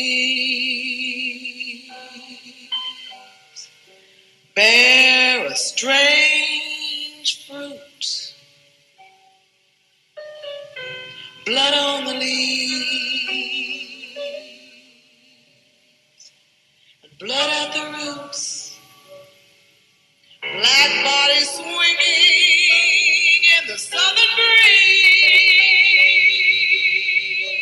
strange fruit hanging from the poplar tree. This was such a happy show a couple of minutes ago, but yeah, that's Mary Wilson. I would play the whole thing, but I'm afraid, with copyright rules that Facebook wouldn't allow me to. But yeah, you can find that on YouTube. Our late friend of the Daverhood, Mary Wilson, as someone wrote in a comment section under that particular clip, and say, "Oh wow, Mary Wilson could sing." She obviously lived and performed in the shadow of Diana Ross for all those years, and then she stepped out of it and did pretty darn well for herself. So farewell to Mary Wilson. Well, we're not bidding farewell to this program, even though it is 12:10 in the afternoon Eastern Time. Here we are doing the 785th episode of the show. We've named it Once Bitton, in honor of our guest, Raquel Bitton. So before we get to our Colorado Limerick, yes, we will get to our Colorado Limerick, and our friends of the Daverhood, why don't we do just a couple, just for funsies, since we were talking about the Greeley Tribune before, let us return to beloved Greeley, Colorado, and Weld County for a bit of Greeley crimes and old times.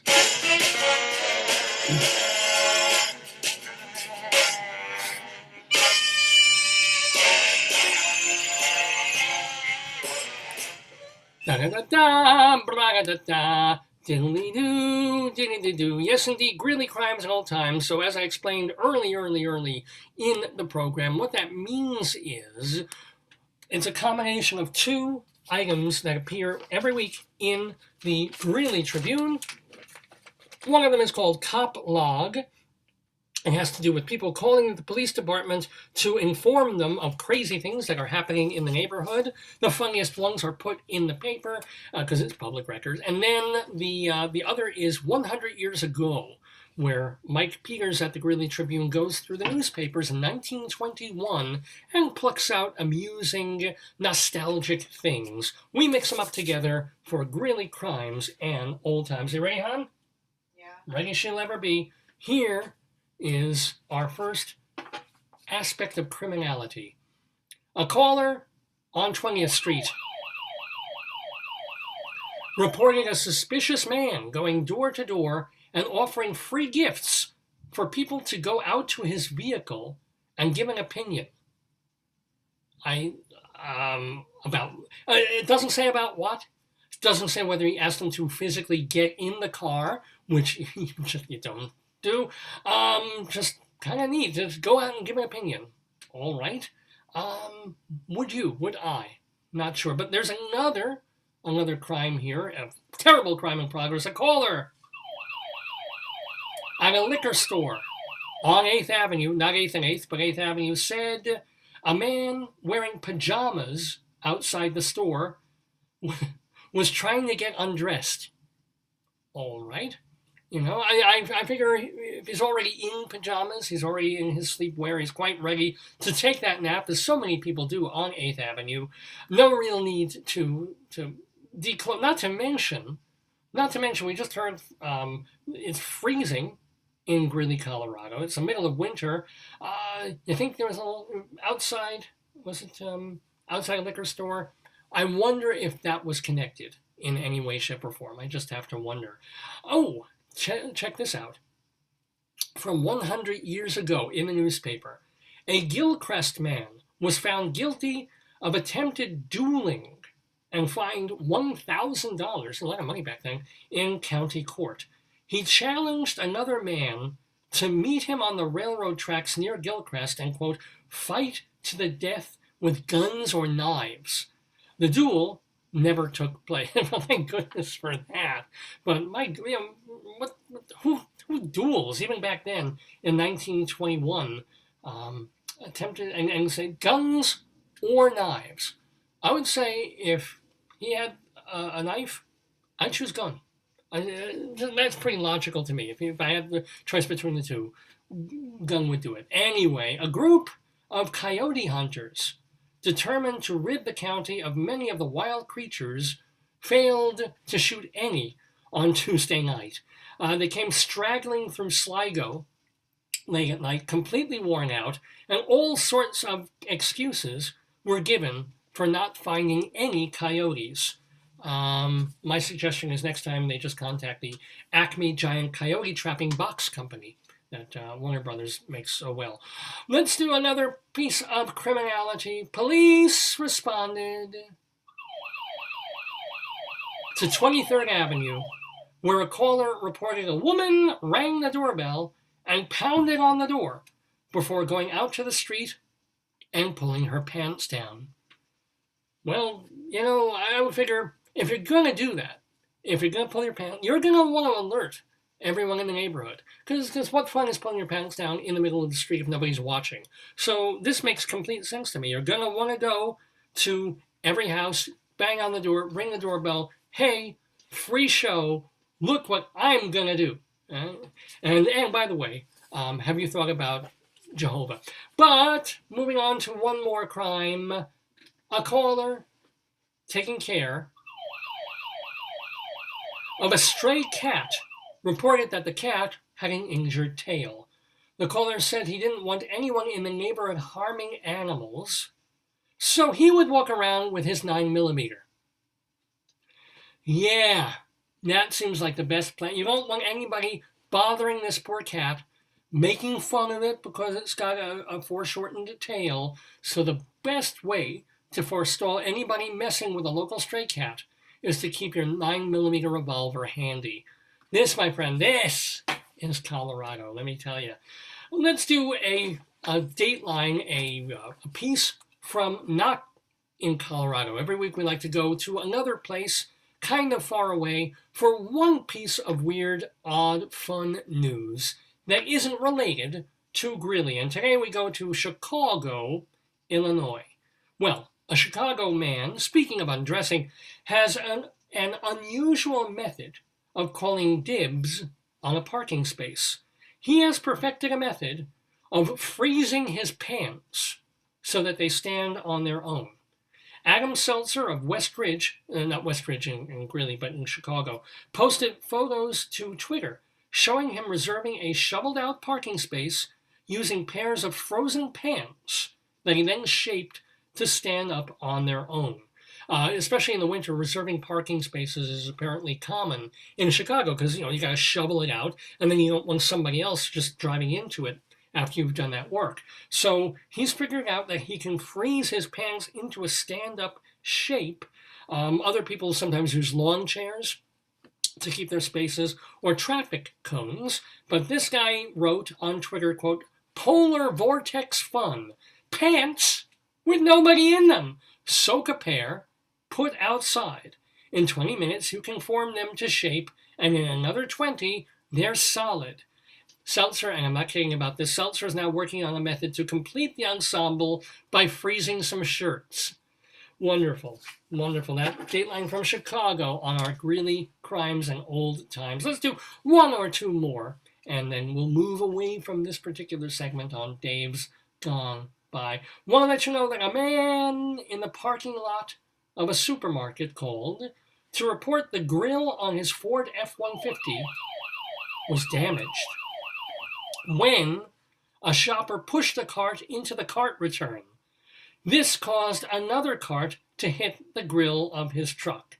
And by the way, that caused the seesaw to tilt, sending a hard-boiled egg rolling down, which hit a spoon on a cantilever that turned on a desk lamp. But yes, ladies and gentlemen, so just be aware, be careful of not just your shopping cart, but in this pandemic time, any other shopping carts that your cart comes into contact with. Keep 6 feet of distance, maybe mask the front of your cart, anything to keep our cars safe. And finally, let's do one more from Greeley old times. I just love this. I love this because of the name. Max, age 13, and Merle, his brother, age 11, Max and Merle Ogle of Greeley had a 28,000 square foot garden this summer, and they made more than $3,000 selling their crops.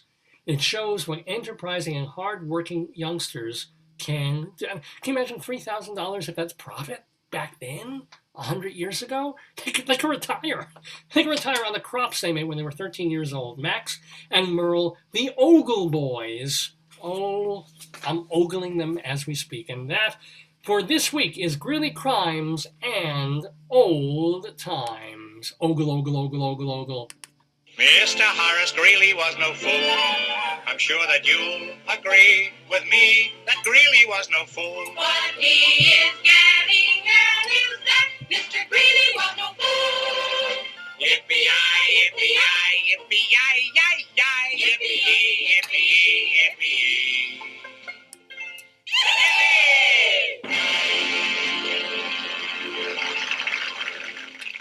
Yippee indeed. It is Dave's Gone By with me, Dave Lefkowitz, here on this Saturday, February 13th, 2021, our 785th edition of the show. We're almost done with it, but we've still got our Colorado Limerick of the Dam to do, where we're going to Fountain, Colorado. But before that, let's do some thank yous and let's remind you about some people who were on the program today. First of all, I want to thank so much to Leslie Hoban Blake, David Sheward, and Fred Cleaver and Wendy Highby, our guests playing the Today Yesterday game. Remember that both Fred and Wendy are published authors, so look for their books. Leslie Hoban Blake, you can hear her on the Critics Circle podcast, or it's actually a video, with Charlie Gross on YouTube, and they do them like once a week or once every other week, so do catch that. And David Sheward, he wrote a biography of George C. Scott, but you can also read his more recent writings by going to the David Desk blog, as well as theaterlife.com and culturalweekly.com. So we thank them all for playing the Today Yesterday game. I want to thank so much to Rabbi Saul Solomon for being with us to do the interview with Raquel Bitton. So Rabbi Saul, remember, he's got a very cool website of his own that was just updated about 2-3 weeks ago. So there was a lot of stuff that he had done that had not been put on there.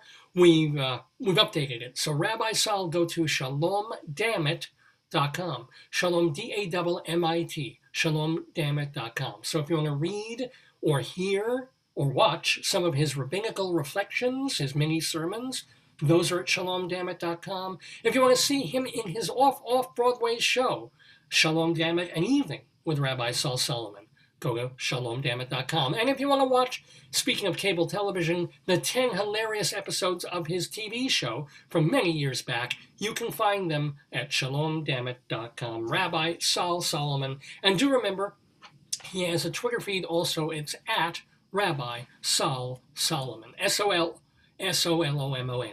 Rabbi Saul Solomon. So thank you to all of them for taking part in the program, and most of all, a big thank you to the songstress and actress Raquel Bitton, Bitton. So go to raquelbitton.com for information about her. You're also going to want to go on Spotify to listen to all her albums, including a single that she just put out a couple of weeks ago during the pandemic that she felt is appropriate for the pandemic. You'll find that on Spotify under Raquel Bitton. And most importantly, you're going to want to go on YouTube or the Actors Fund website, or is it the Actors Fund or, it's Broadway. Let me find it. I'm sorry, folks. Here it is. It's the Broadway's Best Shows website and the Actors Fund YouTube channels for being able to watch for just a couple of days, from the 15th through the 18th. Next week, her documentary, it's called Piaf, Her Story, Her Songs. It's a mix of a big old lunch interview that she did with all these people who knew Edith Piaf and her lovers and her friends and colleagues and stuff, interspersed with Bitton singing some of her songs. It's called Piaf, Her Story, Her Songs, from the 15th through the 18th. It's available online on YouTube for free, I think, but they want you to donate for the Actors Fund. So do check that out. We thank Raquel Bitton. She was a delightful, and by the way, thank you to her husband Gerard for pitching in some answers there and helping her out. Raquel is now an official friend of the Daverhood. These are people who have been on the program in months and years past, and we're very grateful to them, and we're very, we like to keep tabs on them because they're like friends and family of the show. We let you know what they're doing, these friends of the Daverhood.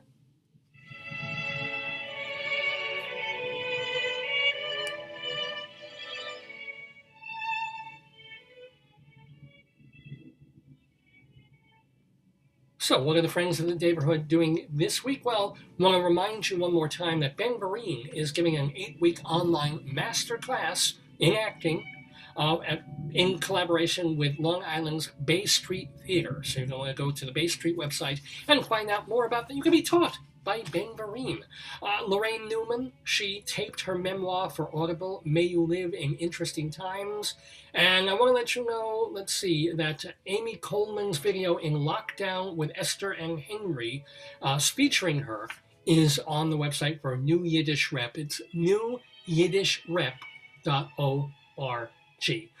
Letting you know that this weekend, David Broza is doing 2 Valentine's Day concerts. You're going to find them at teev.com/V shows. So it's teev.com/V shows. I don't know if there's a cost to watch them, but it's singer-songwriter David Broza with 2 Valentine's Day concerts happening this very weekend, of course.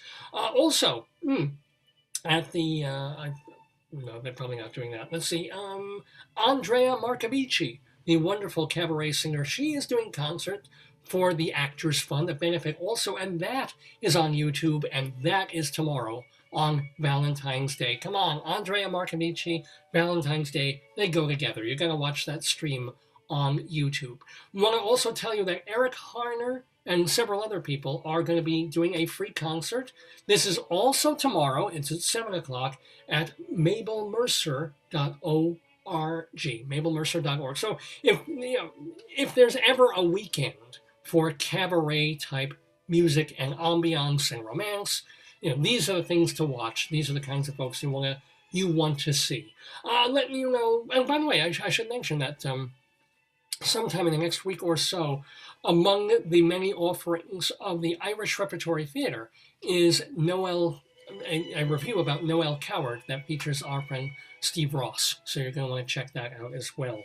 Letting you know that, speaking of cabaret stuff, Eric Comstock and Barbara Fasano are posting duets on their YouTube page, so you can watch them do great songs from the American Songbook. You can also go to stagebuddy.com for all the information you need about New York nightlife, such as it is during the pandemic. It's founded by our friend Evan Seplow, and it is stagebuddy.com. Want to remind you that Dr. Demento has Dr. Demento shows, old and new, at drdemento.com, and also, of course, that Bob Cudmore is doing podcasts of upstate New York history at bobcudmore.com. And those, my friends, are the friends of the Daverhood.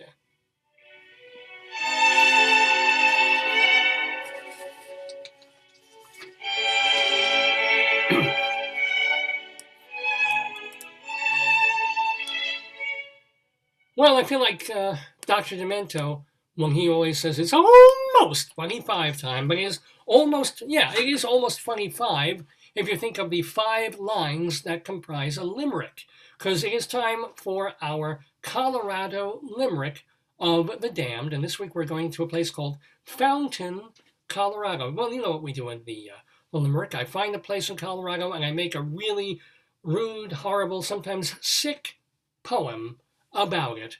And that's why they're Colorado Limericks of the Damned.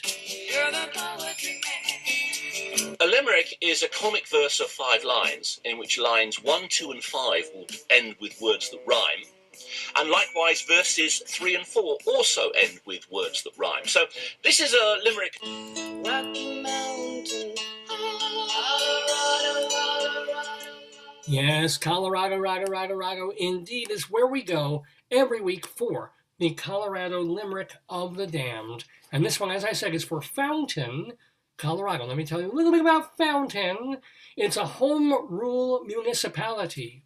Ooh, in central Colorado, pretty big. It's got 25,000 people in it and counting. And it's very popular with military families. Like a military folks live there. It's a mile high, as it would tend to be, and 10 miles east of Colorado Springs, built for ranching and railroad shipping, and was named for Fountain Creek nearby. In May of 1888, a freight train carrying explosives collided with another train carrying passengers. Amazingly, only 3 people died because the rest got out in time. But this being Colorado back about 140 years ago, the giant blast was blamed on, what else? Hobos.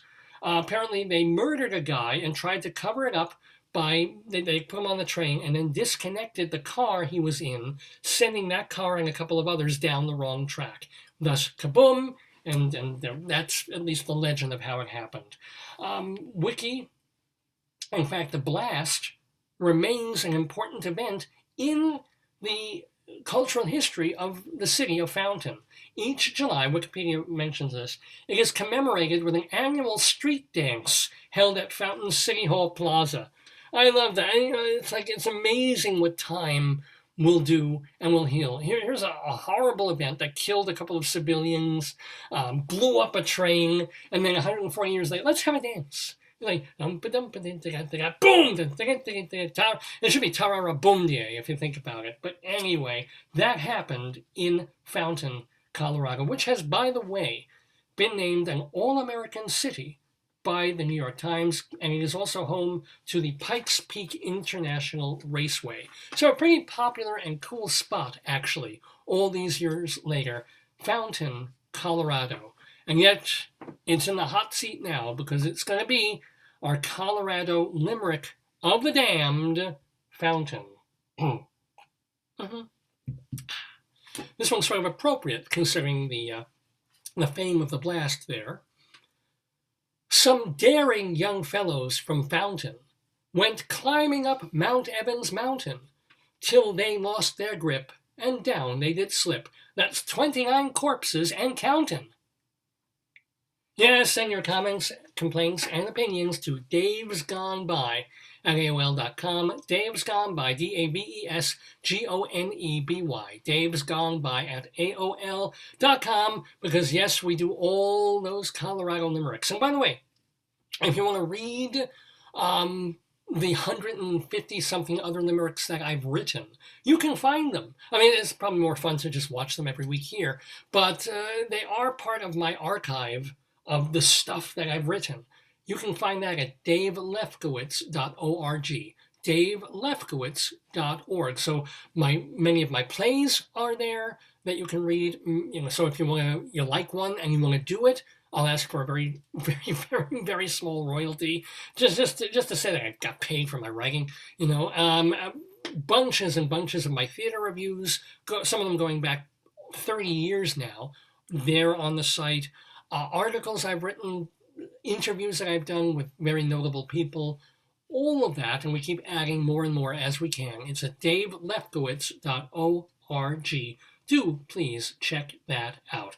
And I also want to ask you, I've told you about davesgoneby.com, told you about that you can watch the show or excerpts of the show on cable TV Mondays at 1 and Tuesdays at 4 if you have Optimum Channel 20 or Altice here in Nassau County, that you can listen to the archives at castbox.fm, where they are as podcasts, or just watch the shows and interviews at archive.org or on YouTube. So many different ways and places to find Dave's Gone By. Like I was talking about Mary Wilson before, the Supreme who passed. You want to hear the interview with Mary Wilson on the show from a couple of years back? Just go, I think it was from 2017. It was not that long ago. Just go into the archives, do a search, and it will be right there. You can either listen to the whole show or just the interview has been separated out. That's up to you, but it's all there, davesgoneby.com. gmail.com. Now, coming up on Dave's Gone By, we're pretty excited about the next couple of programs. First of all, speaking of music, happening next week is someone who grew up around here or around Long Island, and friend of a friend of the Daverhood, and someone who was in a band many, many years ago. I mean, we are now going back more than 50 years ago. He was in one of the bands that kind of issued in an era of sort of psychedelic garage rock that was codified, if you will, by a package that Rhino Records put together 20-something years ago called Nuggets. And it was sort of dipping into that era that has been really kind of that has been neglected and underserved, of sort of noisy, psychedelic garage era rock. And they uncovered a whole bunch of these in a couple of discs. Back then it was discs set called Nuggets, and then they had Son of Nuggets or Daughter of the Grandmother of Nuggets.